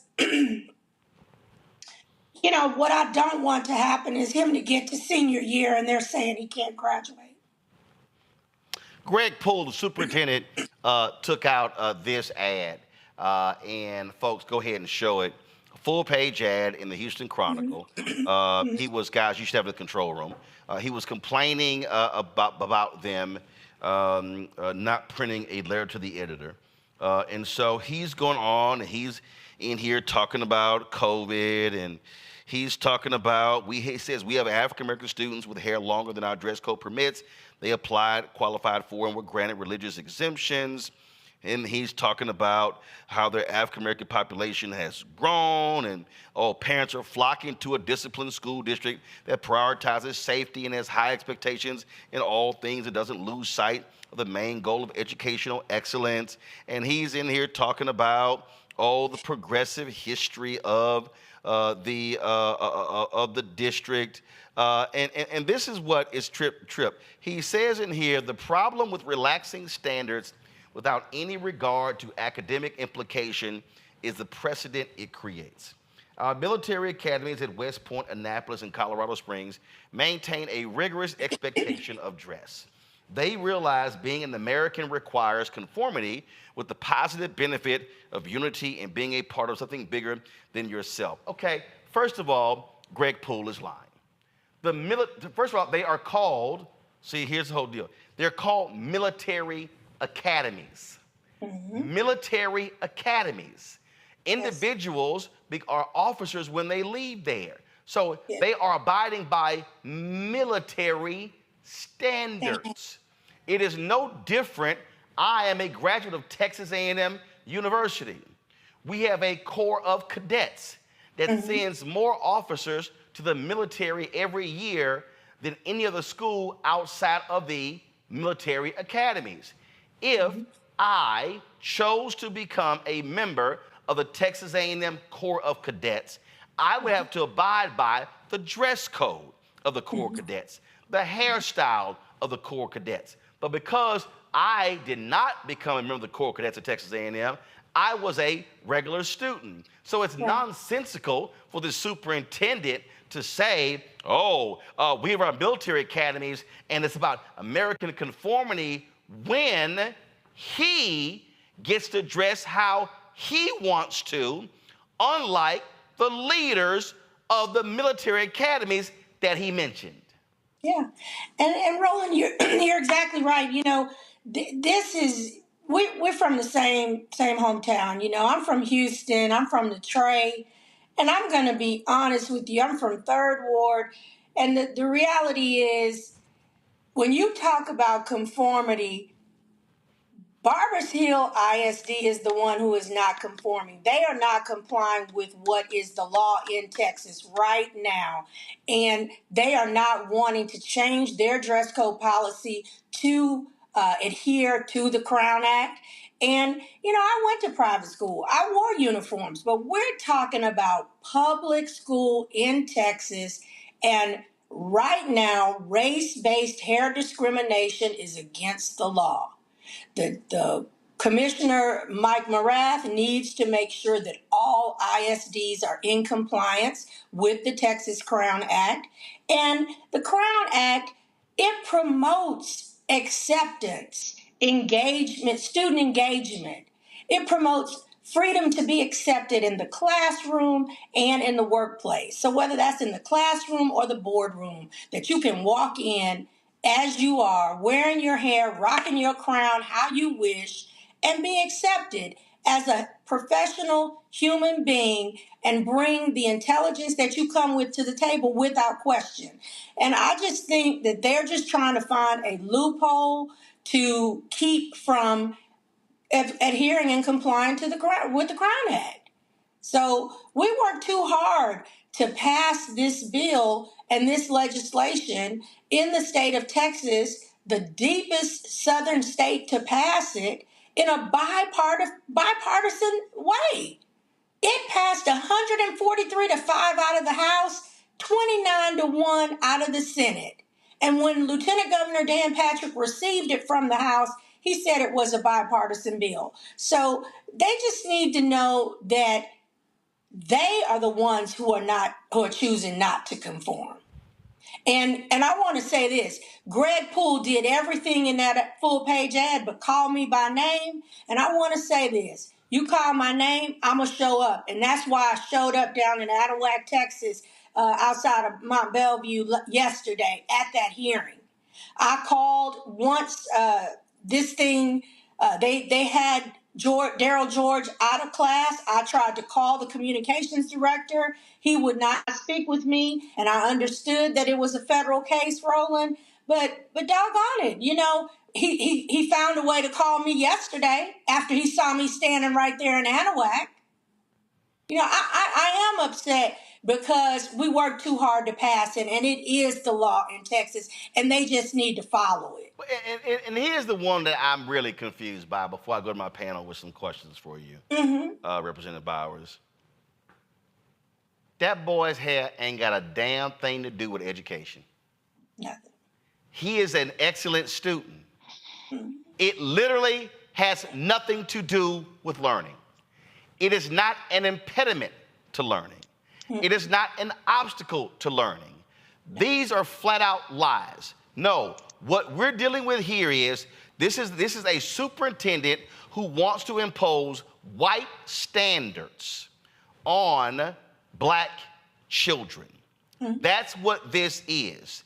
And if Greg Poole wants to operate in that way, he should go to a private school where you can establish those rules. But this is a public school, which is supposed to abide by Texas laws. But then again, when you have a governor who right now, Republican, who is defying the Supreme Court after they rule against him when it comes to the border, this is not a shock because frankly, for a lot of these conservatives, they don't have to follow the law if they disagree with it. Right. I mean, I'm trying real hard not to say preach, because that is what this is. That they don't like it. It doesn't look like the way they wear their hair, or they're not happy with it, so I don't have to do it. And you know what? As black people, we don't have that luxury.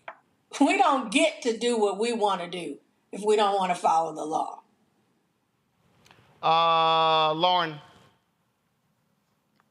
Yeah. I'm wondering with this, where is everybody? Like, has Sheila Jackson Lee chimed in? Has the CBC chimed in? Has the NAACP chimed in?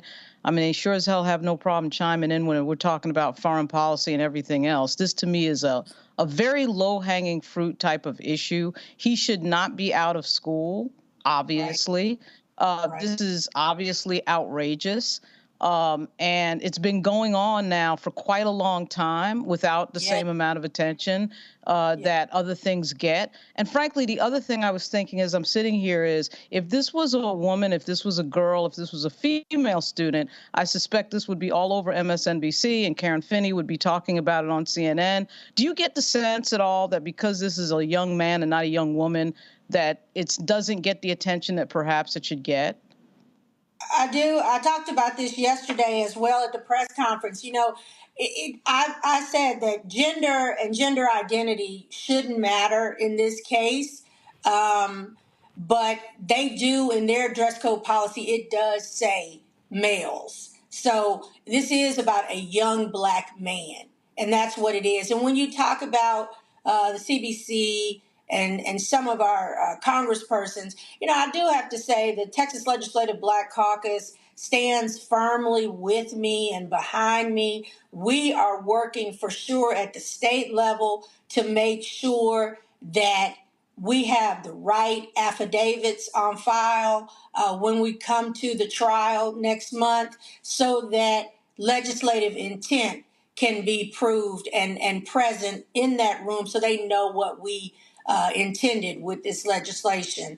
And federally, when you look at it, in March of 22, the House passed their version of the Crown Act, but the Senate, U.S. Senate, held it up. So that's where we are with it. The Congressional Black Caucus for sure does stand by the Crown Act, and the Texas version matches the federal bill. So they are behind us, and if we have to ask for support from the federal level, we'll do that. My idea is not at all to go back in the 89th or 88th legislative session in 25 and amend this bill in any way. But I'm glad I'm up for re-election so that if I have to, as the author, that I can certainly be there and be the one to amend my own bill. Reese? Thanks. Representative Bowers, I want to thank you for your leadership on this. I don't have a question, but I would be remiss if I didn't make the comment that when he said conformity, what he really meant was assimilation. And this is just another effort at policing Black bodies and particularly Black hair. And I do want to say that Black hair is not dangerous. It's not threatening. It's not a distraction. It's not unprofessional. And so this young man deserves to be in school, not in some suspension type of activity or alternative schooling. This is something that's going to have an impact on him, potentially long term. And I do applaud his parents for sticking with it and sticking with their convictions. And I applaud you as well. Now, I do have a question in terms of the school board. Has there been any engagement from them? As my understanding that the school boards in Texas select the superintendent. So is there any pressure being put upon the school board to make the superintendent fold on this issue? Well, it's hard to say. Thank you for that question because the school superintendent, he's got a lot of power in this community and people are afraid to stand up to him.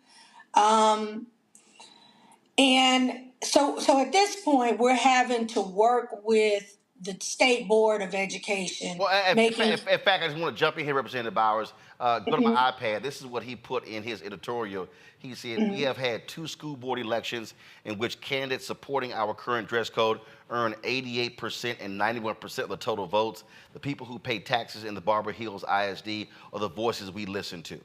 He said our school board's determination to be true representatives of the people and never lose sight of the goal of providing the absolute best public education a student can receive is what created the COVID-19 response that the passing of time has shown was the right approach for our students, blah, blah, blah, blah, blah. So, and so basically what he's saying is school board got my back, I'm good.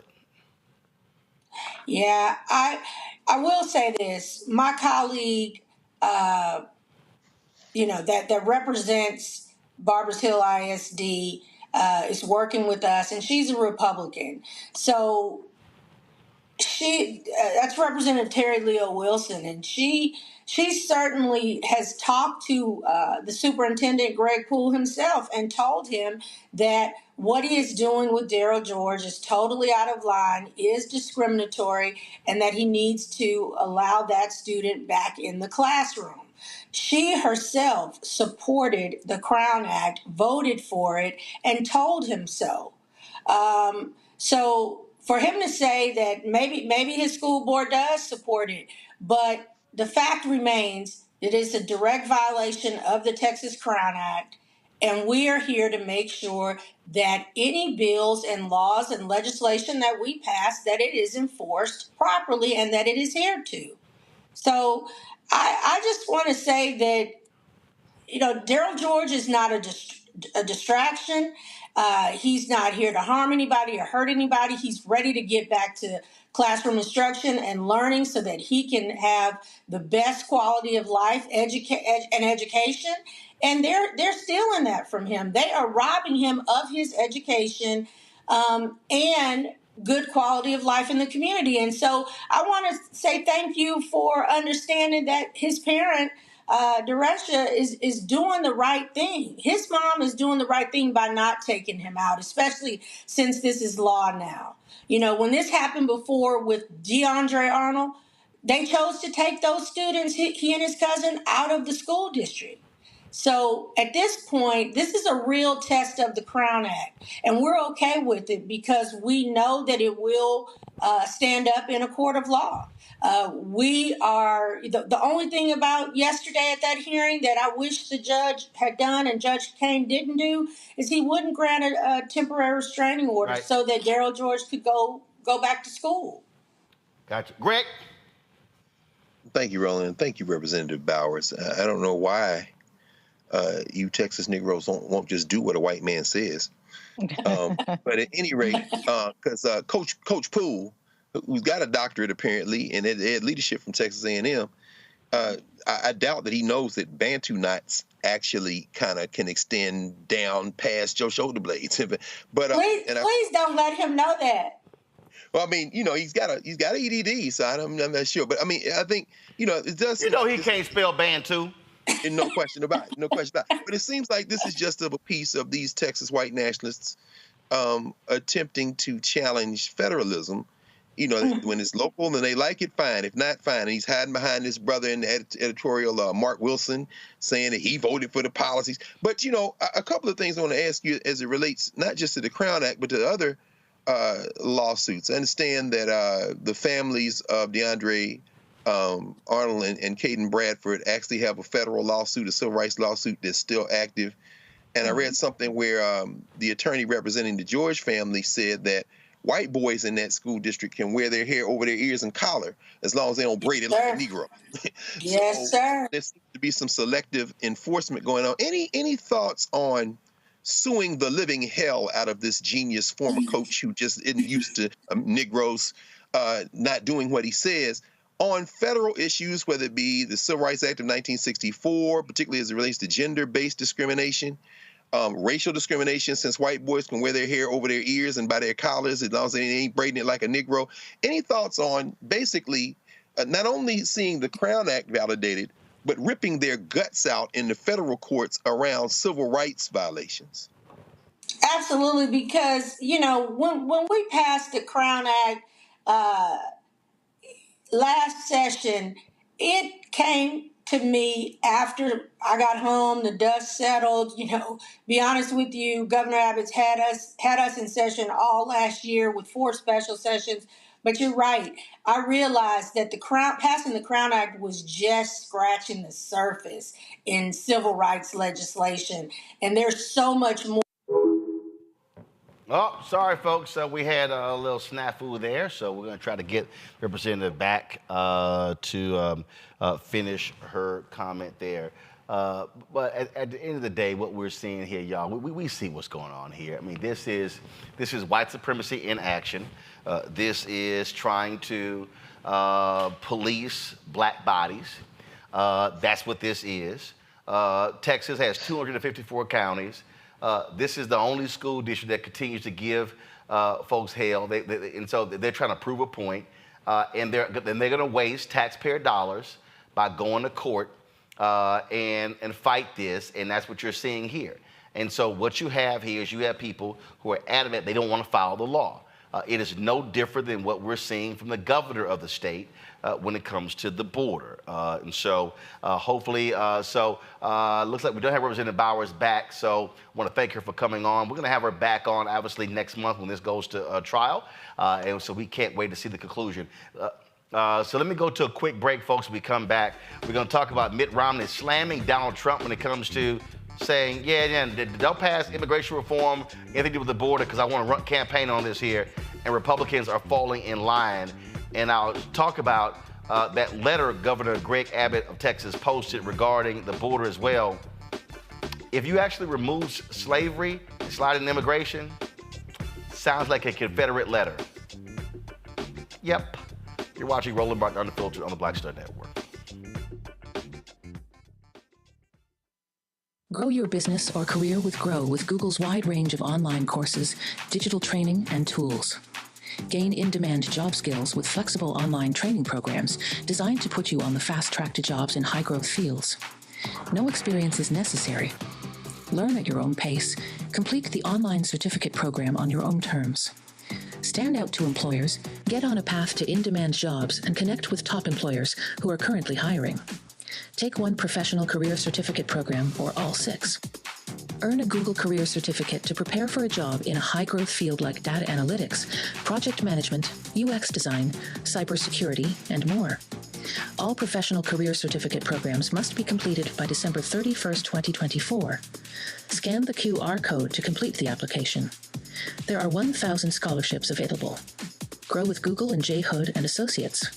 Be job ready and qualify for in-demand jobs. I'm Faraji Muhammad, live from LA. And this is The Culture. The Culture is a two-way conversation. You and me. We talk about the stories, politics, the good, the bad, and the downright ugly. So join our community every day at 3 p.m. Eastern and let your voice be heard. Hey, we're all in this together. So let's talk about it and see what kind of trouble we can get into. It's The Culture, weekdays at 3, only on the Black Star Network. Hello, I'm Marissa Mitchell, a news anchor at Fox 5 DC. Hey, what's up? It's Sammy Roman, and you are watching Roland Martin Unfiltered.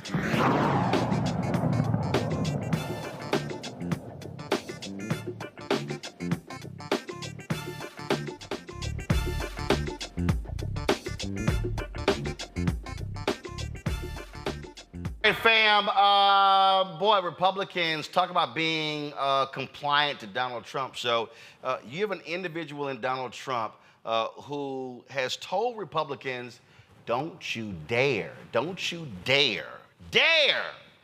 do a bipartisan deal to deal with the border and immigration reform because he wants to campaign on it.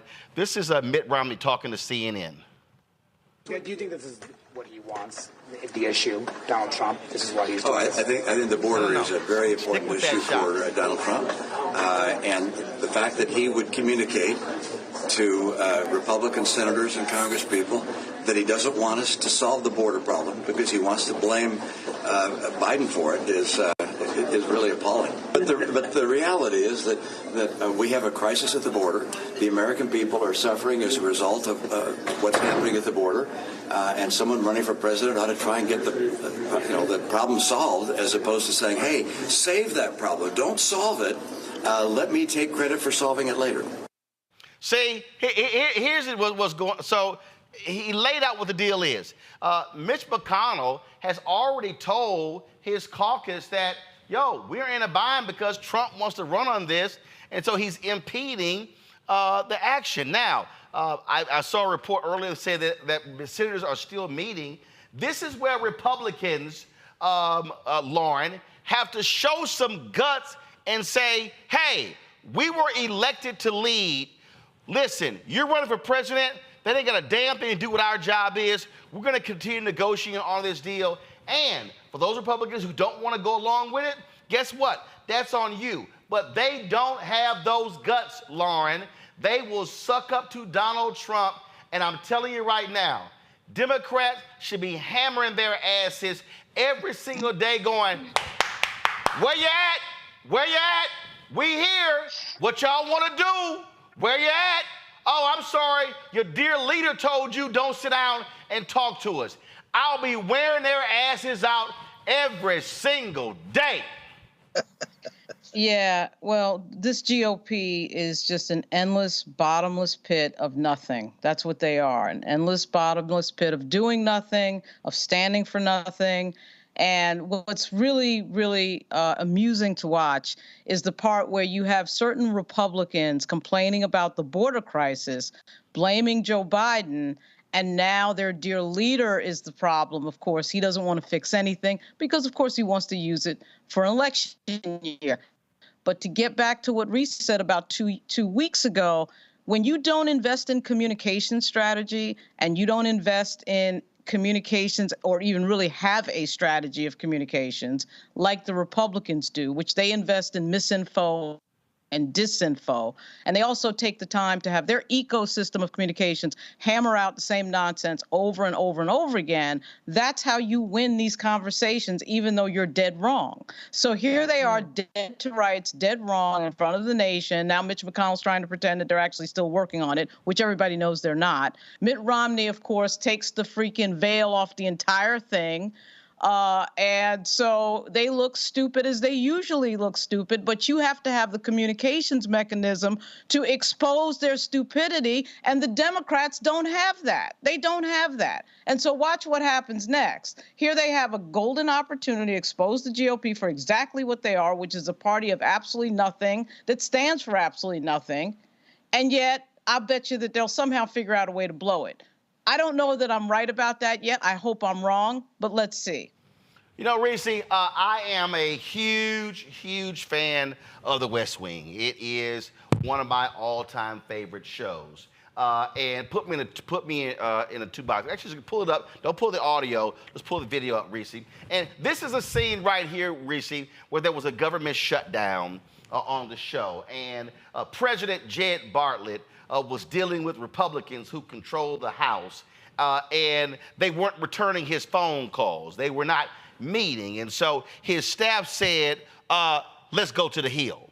And so what then happened was they got in the limousine and walking to the Hill. Jed Bartlett, he got out of the car and he was shaking hands and all that sort of stuff like that. And eventually what's going to happen in this video here, Reese, Jed Bartlett on the West Wing is going to go to Capitol Hill, and he is going to sit outside on the bench of the outside of the office of the Speaker of the House. Now, what was interesting in this particular scene, Reese, is that all the media cameras are sitting there, and they're literally shooting him, and they're like, wait a minute, is the president literally sitting outside of the Speaker's house? And they tried to suggest, some people, oh my God, he looks weak. No. What he did was he embarrassed them by going to them and daring them to open the door and to negotiate with him. This is the scene of him walking down the hallway. And again, all the cameras are there. And so he's going to eventually get to the Speaker's office. And he's going to knock on the door, and they're inside, and they're trying to figure out, okay, oh my God, he's what? He's outside? Do we actually answer the door? Do we actually sit down with him and negotiate? What do we do? Well, when they kept playing around, finally Jed Bartlett got up and left and went back to the White House, forcing them to have to come to him to hammer out a deal. Now, I know somebody is watching. Stick with the video. I know somebody is watching, and they're saying, well, Roland, that's television, that's fiction, that's not. No, that's exactly what President Biden should do, or he should send Vice President Kamala Harris and dare them to leave her or him sitting on that bench waiting as they sit inside. Dare them to actually negotiate a deal. Challenge them where they are and say, y'all have been saying, oh, go to the border. You haven't done anything. And guess what? We are here. We are ready. You need to defy Donald Trump. If you say you care about the American people, then why won't you do something about it? To me, that'll make some damn good TV. Well, it's quite theatrical what you just outlined there. And I don't think that Democrats tend to dabble too much in theater in the same way that Republicans do. Republicans understand that you don't let a good crisis go to waste, and they know how to capitalize off of chaos. That's why you have these Republican governors trafficking human beings, migrants across the country, dumping them in places where they don't have the resources, and twisting the arms of Democratic mayors and governors. I think that, as appalling as Eric Adams can be on many things, he at least had enough sense to file a lawsuit, fight back against the bus companies to make it appear as though he's trying to do something to stem the crisis that is being inflicted upon his city because of the Republican governors trafficking migrants to his area. I think the big thing is the immigration issue is a losing issue for Democrats, to the extent that they can win back some people who are disgruntled about what's happening with the immigration crisis. You're going to lose people who are more so pro-immigration or at least pro-humane treatment of migrants. And so that's why they're being very mute and very hands off in terms of the coverage and the messaging around what's happening with immigration. And they have to figure out some sort of sweet spot to not necessarily elevate the issue beyond where it already is with Republicans taking advantage of it, but also seeming like they're doing something. And we talked about this a few weeks ago. I don't know that they are doing much. I mean, I know statistically speaking, border crossings are down. Deportations are up compared to even how many people Trump deported. But those are not the kinds of things that they necessarily want to advertise because they don't want to alienate certain aspects of the Democratic base. So this is a very thorny issue. But one thing Republicans have figured out is they rarely, if ever, get penalized for incompetence, for obstruction, and for not solving things. And Democrats, on the other hand, do get penalized for not fixing the world with the stroke of a pen. Look, here's the deal, Greg. I get all of the hand-wringing, but frankly, I think it's weak. At the end of the day, if I'm the Biden administration, you damn right, I'm going to announce how many people we deported last year, which was an increase from the previous year.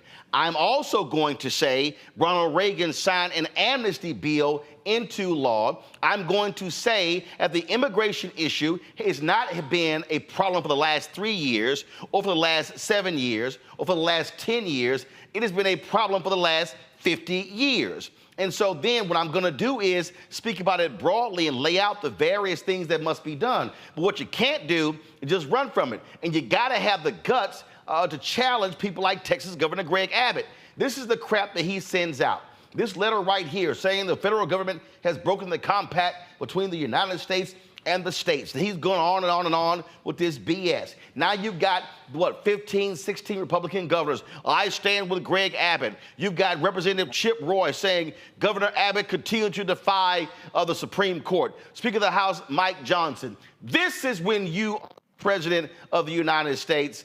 And again, if I could use another movie, American President, when Michael Douglas said, I am the President of the United States. And when you say is no state is going to usurp the Constitution, you are going to follow. And then you begin to say, Greg Abbott, if you want people in your state to follow the law, call yourself law and order, well, then you abide by the exact same laws and the Supreme Court has already decided. You challenge them that way. And then you say, and then I dare say this here, what President Biden should do, he should say, fine, Donald Trump, you want to come back into the Oval Office? I invite you to come down to the U.S. Capitol for the meeting as well. See, you call their bluff. You challenge them. You don't play footsie with them. You swing. You swing hard. Because, yes, if you look at the polling data, Republicans are polling strong on immigration. But guess what? It wasn't fixed when Trump ass was there for 4 years. It wasn't fixed when George W. Bush was there for 8 years. It wasn't fixed when George H.W. Bush was there for 8 years, when Ronald Reagan was there for 8 years. And so you invoke all of them.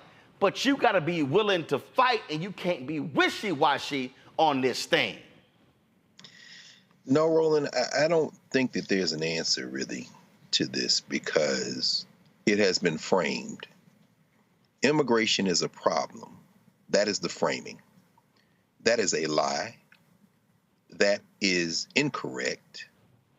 We, of course, are the largest population of forced immigrants in this country, having been brought here against our will. And everybody but the indigenous people is an immigrant. I won't even get into why you should be calling Mexicans immigrants. First of all, I was just reading the Washington Post story last night about the BS about the Alamo, and all them white folks who came to Texas when Mexico was running were actually immigrants. Absolutely. In fact, as your friend Gerald Horne, as you have talked with him, and I have as well here on this network with the counter-revolution of 1836. These are cold-blooded white nationalists. And as far as I'm concerned, and Jim Bowie had enslaved Africans in the Alamo Fort, and if we knew our history, we'd be cheering for the Mexicans. But of course, this is where the problem comes up. You're talking about white nationalists. The Democrats are soft white nationalists, and the Republicans are the hardcore white nationalists. And in this case, as always with foreign policy, it is nativism that is driving this.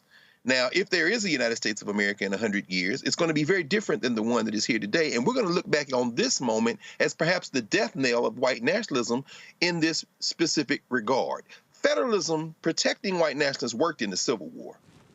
It worked in the so-called civil rights movement. But this has never gone away. There is no immigration policy in the federal Constitution.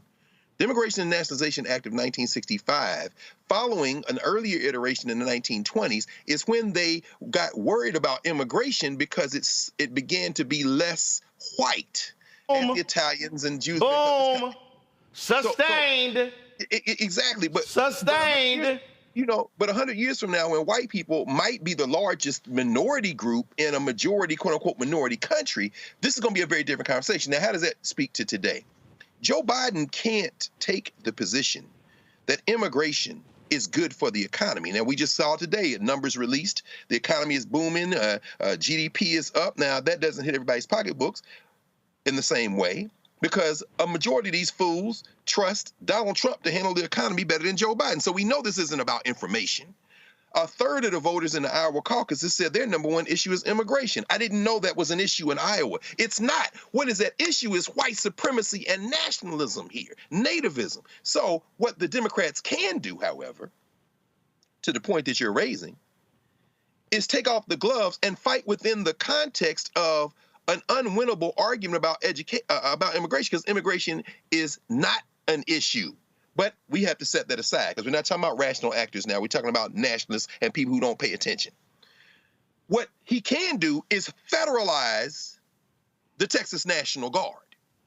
What he can do, like Congressman Castro and them are saying, look, man, stop playing with this shovel-mouthed bastard governor who is trying to spark a civil war. Stop playing with people like this hillbilly J.D. Vance in Ohio who is saying, don't send this bipartisan legislation to the House because MAGA Mike Johnson has already said that onward Christian soldier is going to die and they're going to blame MAGA. He has to push back against someone like Tom Tillis in North Carolina, who's up for election in a couple of years as that state continues to change demographically, who is like, this isn't weak legislation. Y'all just scared of Donald Trump. Nobody will say anything. You just got to seize the moment and push back. Finally, this is an election year, as we know. The mummy is going to lose Michigan behind this Israel-Palestine business. That is a terrifying thing. It should be terrifying. You can't square foreign policy with the white nationalists because this country exports white nationalism, meaning their foreign policy on that issue, they're both the same. This is why the mummy McConnell wants to pass the Ukraine package and knows that this immigration thing is a problem. But what we have in this country is a dying white nationalism, and the Republican Party has bet everything on staying in power a little while longer by clinging to it. And Joe Biden has to make a choice.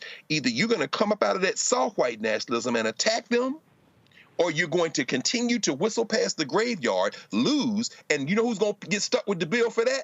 The people who watch this show, not the mummy Joe Biden. He's going to be in Delaware. We the ones going to have to face the naked face of white nationalism in this country if Trump gets back in office. People need to understand what is truly at play, and absolutely. And for all the people who are watching, this is why I keep trying to explain to y'all why you got to stop spending so much of your time on the gossip blogs and all the other BS. Because what is happening right now, y'all, we actually saw this in the last 15 years. You know where we saw it? Europe. Guess what's been going on in Europe? That's right. I need everybody to understand what I'm talking about. In the last 15 years in Europe, guess what happened? The Germans, the Italians, the French, the British, all them white folks stopped doing the same thing white folks in America stopped doing. Procreating. They stopped having babies.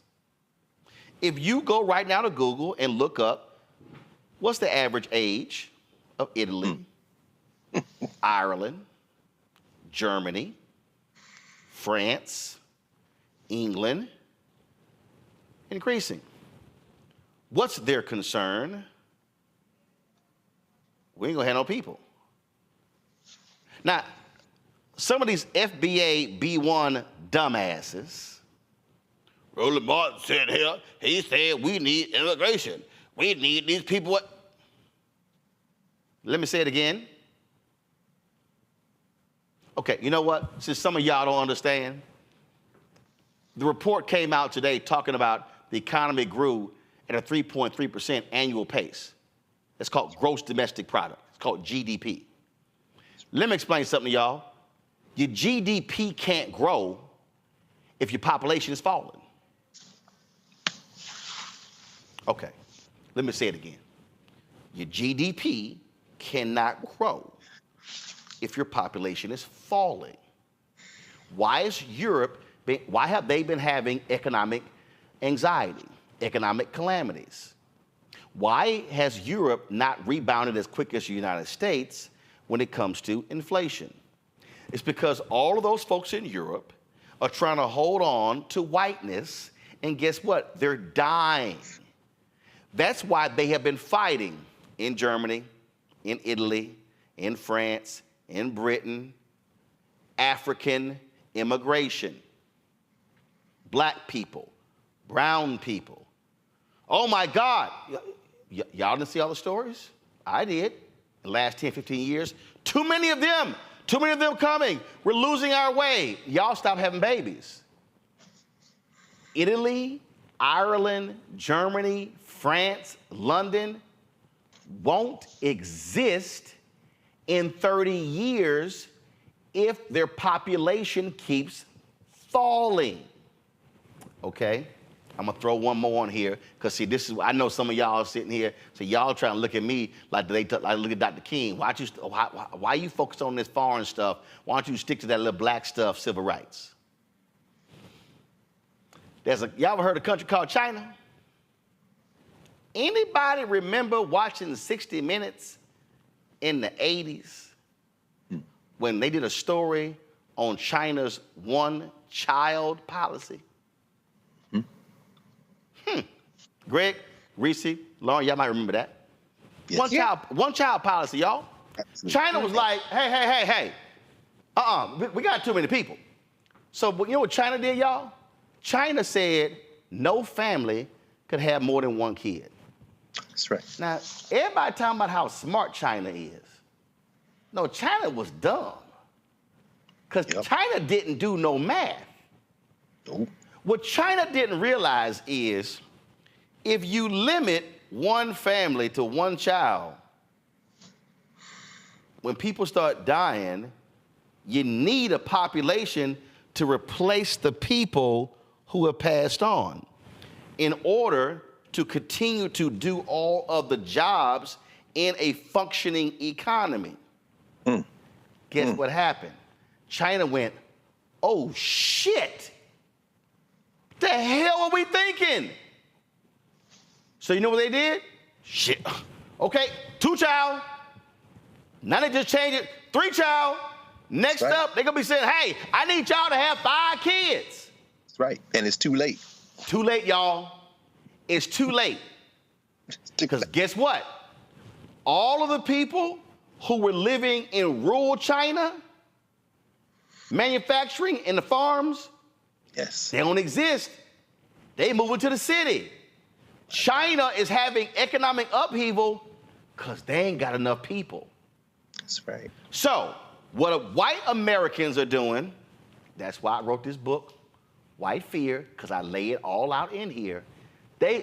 We're losing our way.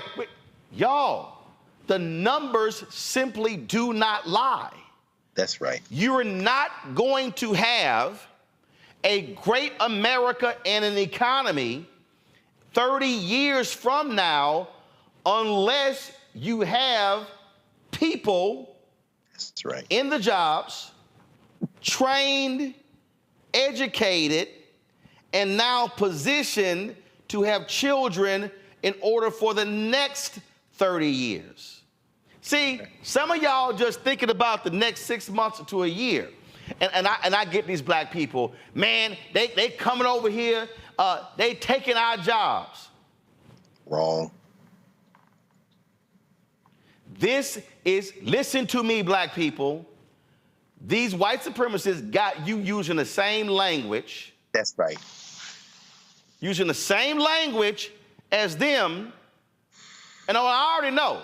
I know all you FBA B1 dumbasses gonna run your mouth, do your video. See, there you go. He an anchor, baby. He Haitian. I'm not. And if you were, so what? Right. Mom and daddy from here. Grandparents from here. Great-grandparents from here. My maternal, paternal ancestors migrated from Haiti. That leaves me with 3 other grandparents, dumbasses. But, oh, and by the way, for all you dumbass FBA and B1 people, black immigrants account for 10% of the U.S. population. And so when we're talking about congressional seats and we're talking about apportionment, and we're talking about census dollars and stuff along those lines, guess what? Those black immigrants are included. So you're going to want that 10%. Because, see, you're going to want the number of folks who are black immigrants who are in Minnesota. You're going to want those black immigrants in Houston, largest Nigerian population. You're going to want those black folks from Liberia, black folks from Bermuda. See, this is when I need our people to stop listening to YouTube economists. Come on. TikTok anthropologists and Instagram political scientists to understand the larger picture what we're dealing with here. You have to create a functioning system where you're processing people properly and then where they're also going. Because the last point I make here is this here. For all y'all people who are sitting here, who are freaking out, guess what? Black and brown immigrants is what has changed the population shift and the electoral shift in places like Arizona, New Mexico, Georgia. That's right. See, this is the problem, Reese, that we got too many people listening to dumb folk on social media who are not fully understanding of what's going on here. And while these same people are yelling and screaming about migrants coming in, they don't even have remotely the same energy when it comes to advocating for public policy for the existing people that directly impacts us. They spend more energy trying to fight them versus, hold up, wait a minute, hold up. Let's make sure these folks are elected, then let's make sure these dollars are apportioned, because I'm going to say it again. Right. Congressman Bobby Scott was sitting here shoveling money to HBCUs when the Democrats control the House. And guess what? That money was, so guess what? All these HBCUs, Tennessee State, Howard, Morehouse, Spelman, Texas Southern, Florida A&M, we're seeing massive increases. Now we got to build more dormitories. What's that called? Black construction. Oh, now we got to acquire the land. What's that called? Black real estate people. Oh my goodness, we now got to have more goods and services. What's that called? Black stores. But again, though, the simple Simons out there don't quite understand the notion of building a black economy and a black infrastructure because they so caught up sounding like white supremacists saying, oh, here come those other people. Another round, Reese, Lauren, then Greg. Yeah, and I want to caution Black people in particular who do find some sort of sympathy or community in the notion that immigration is a problem. I don't mean immigration is a problem in the strictest sense. I mean trafficking people and dumping them off with no resources is a problem. That's the crisis that we're talking about here, not just the fact that people are coming to this country. But I don't know that. But what I do want to say is look at what we've covered in this show with the Crown Act. When you have white nationalists empowered to disregard state law, which is what we saw with the superintendent doing with the Crown Act, when you have white nationalists like Greg Abbott and the 15 other governors that said, I stand with Texas, willing to disregard the Republican, extremist, radical, right-wing Supreme Court because they got one ruling that didn't go their way, what do you think that means for us as Black people? Don't find community and don't find a hero in the people that are attacking your citizenship right now, that want to strip you of your right to be a Black person in the skin you are in, with the hair that you are, going to the ballot box, going to the schools, going to do whatever you want to do, who want you to conform, who want you to bow down to them when they pull you over for a damn traffic stop or whatever. These are not the people that we want to empower under the guise that they're going to solve immigration, because as we're seeing the discussion kicked off, they don't really want to solve immigration. They want it to be a hot button issue so that they can continue to grab more power. Now is not enough because they have the House, but they don't have the numbers they need in the Senate and they don't have the White House. So they're just bidding their time using this issue as a hot button issue to further empower themselves, on the state level, to disregard federalism, disregard the courts, to do anything they want to do. It's not going to stop with immigration. It's going to keep going and going and going. It's already done with women's bodies. Black people, we are always ones to get it the worst. And so be careful what you wish for with these Republicans saying to hell with Biden, to hell with what the Democrats are talking about. We're going to take matters into our own hands. That's not something that I would ever usher in if I had a choice. Lawrence. That's right. You know what? I think that even though it's certainly true that we can get lost in this idea of some of these bad arguments, these bad faith arguments that Republicans make with regard to immigration, I mean, there is a lawsuit in Chicago. 3 Black Democrats are bringing up the fact that the migrants who were bussed in by Greg Abbott into Chicago are getting certain social services that they're arguing that the Black community should have been getting for years. And I'm not sure that that's a bad argument. I haven't read their lawsuit yet. But even though on its face it sounds like something that a Republican would say, I think we do have to figure out this complicated issue of what we're doing with folks who are not legal citizens in the United States. But these cities are, of course, trying to take care of people because they're trying to be humane, in New York and Chicago in particular. And as somebody who's been in New York a lot over the last 2 months, that's a really difficult question. You know, what do you do with non-citizens that do have to be taken care of? And through really no fault of their own, this gimmick of being bussed in was, you know, absolutely crazy. But at the same time, when you see social services going to folks who are not citizens and you're a citizen of the country, particularly African Americans, I mean, we are the group that has been screwed over for 405 years. We should be at the top of the list asking these questions about why it would be the case that a group of people would be housed and given health care, et cetera, and so on.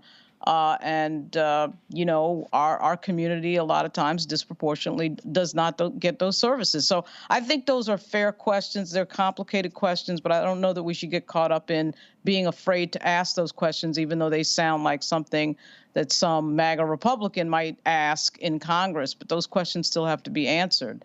You know, I do think that there's a lot to unpack on a lot of the social questions we have. And what complicates that is when you have, you know, bad faith actors, and obviously Donald Trump involved is incredibly unhelpful. But at the same time, there's some things there that need to be dealt with. Greg? I agree with Lauren. I think what we have is the unfinished business of changing the fundamental structure of this criminal enterprise called the United States of America, this settler state. And people hear me say that and they say, why would you say everybody calm down? The chance to do that was the Civil War and Reconstruction, the Reconstruction Amendments, 13th, 14th, and 15th Amendment. And I won't go into this in detail today. We've talked about this a long time, many times. Everybody has talked about this in one way or the other. The simple fact of the matter is that this country, if it wants to be what it claims to be, is going to have to treat all human beings with a fundamental, basic decency. And people say, well, if you're not a citizen, you can't be treated like citizens. That's simply not true. When you read the 14th Amendment, Section 1, the Privileges and Immunity Clause, it says that, you know, nor shall any state deprive any person of life, liberty, or property without due process of law. They made up substantive due process in the slaughterhouse cases. That's a story for another day. This is judge-made law. And if you read what Ketanji Brown Jackson has been saying in her short time on the bench, she's committed to this rereading that will be true to the nature of those Reconstruction Amendments, which is, as far as black people are concerned, when the United States begins as a constitutional enterprise. It's not George Washington and them. It's in the smoke of the Civil War. I'm raising this for a reason. The 14th Amendment, if you are living in a state, the original interpretation of the 14th Amendment and the legislative debate over the 14th Amendment meant to ensure that you as a person had fundamental rights. Your citizenship didn't matter. It talks about citizenship in the previous sentence. Again, I don't want to get too far into this. This is where I want to come to, because I agree with what Lauren has said. Everybody should receive social services. Everyone should receive health care. Everyone. The Democratic Party has betrayed its ostensible founding principles when it says that it's going to look more and more like this corporate Republican Party, which brings me to the point that the expiration of the Tax Cuts and Jobs Act, a lot of those provisions are going to expire in 2025. This is the stuff that Trump and them pushed through with Brennan, Tim, mission accomplished, Gerber, baby, Bucktooth, whatever, Mushmouth, Scott standing behind him with Paul Ryan and them in the Rose Garden as they gave away stuff to billionaires. When those provisions expire in 2025, the Brookings Institution released a report late last year that said at least $3.5 trillion can be generated in revenue by reforming the tax code in 2025. Again, why this election is important. Biden and them have been pushing for this. If you simply restore the corporate tax rate to 28%, and this goes back to the gladiator invader of Grenada, Ron Reagan, and Bush and everybody else, and then Barack Obama and them too scared to deal with it, and then here come Trump and them giving the store away. If you simply restore the corporate tax rate to 28%, that raises $1.3 trillion over the next 10 years. And guess what? Those dollars can now can be used in part to put a floor under everybody. You don't want black people who are citizens of this country and immigrants from other places playing oppression Olympics. That only serves the billionaires. And these poor white people using the N-word, shooting through increasingly fewer teeth in their mouth because they have no health care. This is a game where conflict like that only supports the rich, and those are the ones who are gaming the system. If the Democrats are too scared to take that position, then damn it, at the state and local level, people have to make another set of choices. But this is not going to be resolved. If it's not going to be resolved peacefully, it's going to be conflict in this country. But there's enough for everybody if this country is committed to that. We know it's not now, but we have to be the ones to say, stop. We can make sure that it is. This is very basic, folks. Republicans have been ranting and raving, go to the border, fix the border, fix the immigration problem. And right now, you've got Democratic and Republican senators ready to strike a bipartisan deal. And Donald Trump goes, wait, don't you touch that, because I need immigration as a campaign talking point. Because they can't run on the economy, y'all. The numbers are changing. They can't run on that. So now it's like, I need that, I need that. And this is the moment where Democrats should be on the offensive, saying, where you at? We're here. We're ready. In fact, I will say it, Congressman Hakeem Jeffries, I say Senator Chuck Schumer, Go to the border, have a news conference, and say, where you at? See, again, they have been punking Democrats.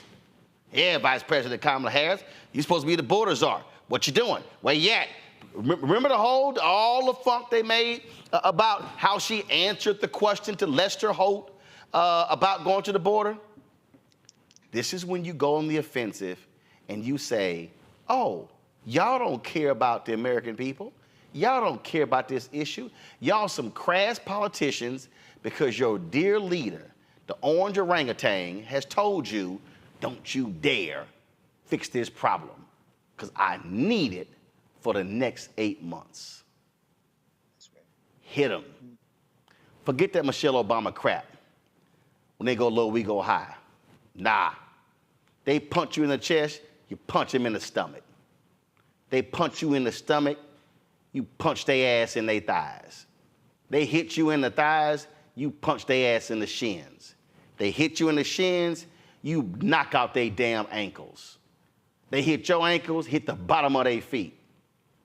This is where Democrats have to be absolutely aggressive, completely aggressive, and say, you want to swing? Let's swing. Y'all a bunch of hot air. Y'all are all talk. You ain't trying to fix jack. And then you can say, just like your boys had infrastructure week for 4 damn years. I need see again, all y'all who are at home listening on the podcast, video, audio, listen what I'm about to say. Biden Harris goes, 4 years. All y'all had was infrastructure week. Y'all were all talk. We passed the bill. Y'all were all talk about reducing inflation. We passed the Inflation Reduction Act.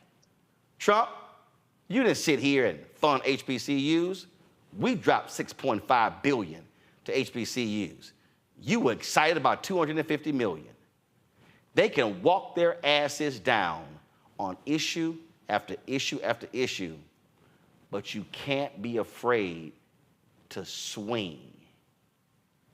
And then if I'm Biden, I'm like, you focus on my age, I'm focusing on getting stuff done. They should be hammering every single day. They should be sending out administration officials, not campaign officials, administration officials. Democratic leaders in the House, Democratic leaders in the Senate, Democratic governors, Democratic mayors should be saying, you sorry, do-nothing Republicans, all you're doing is kissing the ass of Trump and not fixing the problem. Who do you work for, the American people, or do you work for that orange one indicted 4 times on the 91 counts? Yeah, that's how I would respond. I would be hitting every Sunday show this weekend, every show on Saturday. But you also got to have a coordinated attack. And let's see if y'all up to it. Because we already know what they're going to do.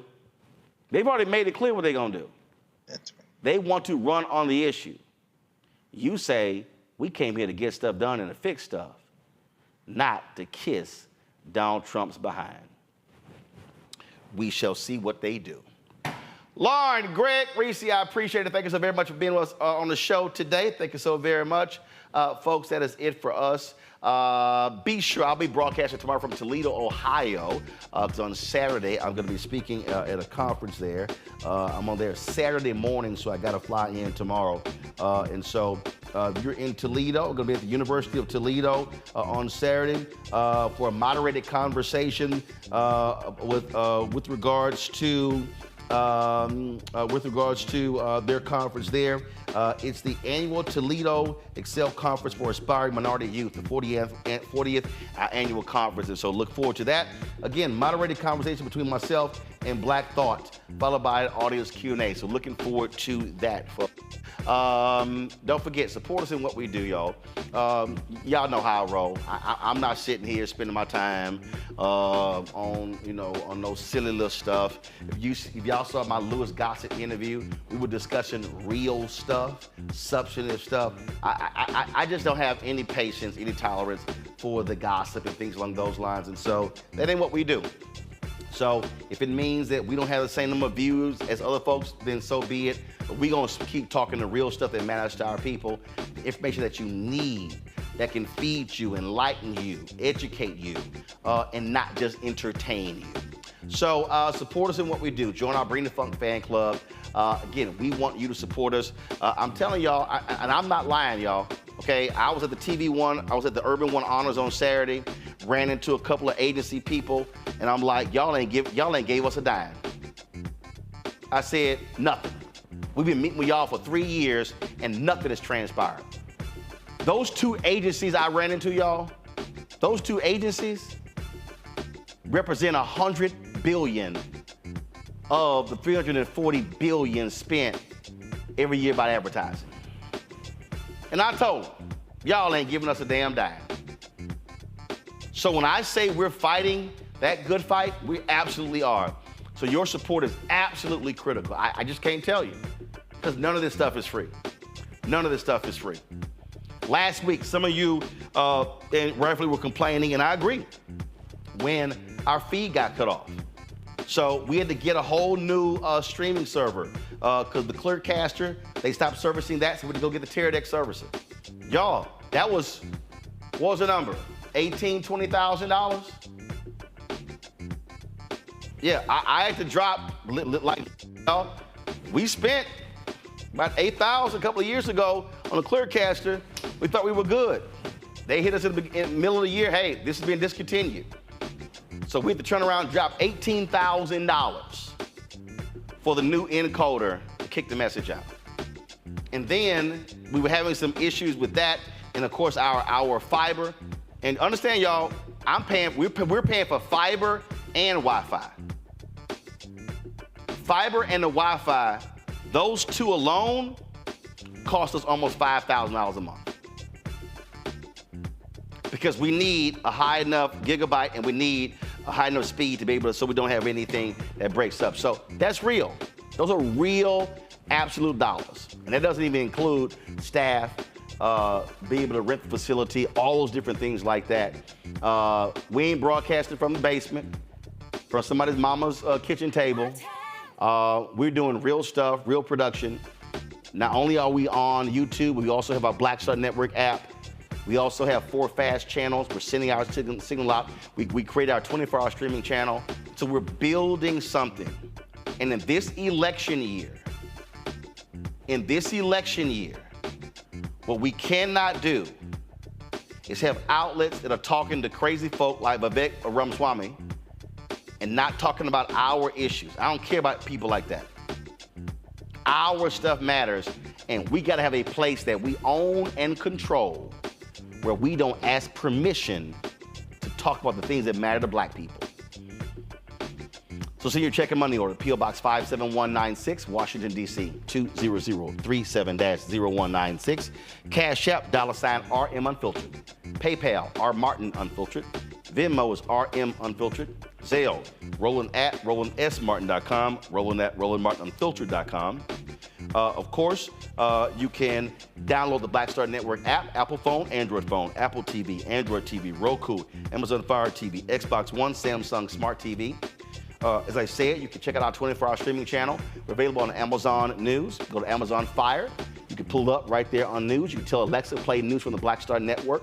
You also can watch us on Plex TV.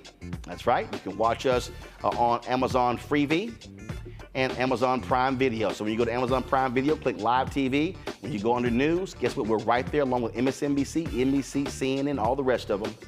I want to thank Lois Beasley, Shalina Rogers, Jennifer Jones, Willow Howard Rogers, Kenrick Burke, Leslie Harrell, Alan Evans, Shanette Richardson, Sean Houston. All of them gave during the show today. Tanya Williams, I appreciate that. Yesterday and last night, we had Bernard Again, Vunu Holiday, Carolyn Anderson Bush, Leonard Moses, Douglas Burt, Donna Fields, Allison Caraway. We had Bernard Silver Days, Khadijah, Gary, Wendy Isom, Sharon Bland, Dwayne Hairston, Jacqueline Parker, Kendrick Langley, Adrian Fuller, Crystal Sovereign, Carla Taylor, Marigold Media, Javian Williams, Margaret Gahutu, Lois Beasley, Alfred Richardson, Denise Wright, Jay Mercer, C. Kelly, Akeem Smith, Brian Hall, Randall, Clara, Achalafu, Jeffrey Carter, Barry Igbo, Veronica Landfair, Nelson McCrimmon, let's see here, Sharon Neal, Latasha Minor, Herbert McKinney, Candace, Cynthia Walker, Kathleen, Reginald Cobb, Conchetta Harris, Daryl Johnston, Gwendolyn Thomas, Andrea Durant, Tracy Reeves. All of those people have given to this show in the past 5 days. And so we appreciate, no, past 3 days. So we appreciate, that's Cash App alone. So we certainly appreciate all that y'all do. Trust me, we're doing the work. And so your support is critical. And we thank all of you for supporting this show from day one. I'll see y'all tomorrow from Toledo. Holla! Network is here. Oh, no punches! I'm real revolutionary right now. Thank you for being the voice of Black America. All momentum we have now, we have to keep this going. The video looks phenomenal. See, there's a difference between Black Star Network and Black-owned media and something like CNN. You can't be Black-owned media and be scared. It's time to be smart. Bring your eyeballs home. You dig?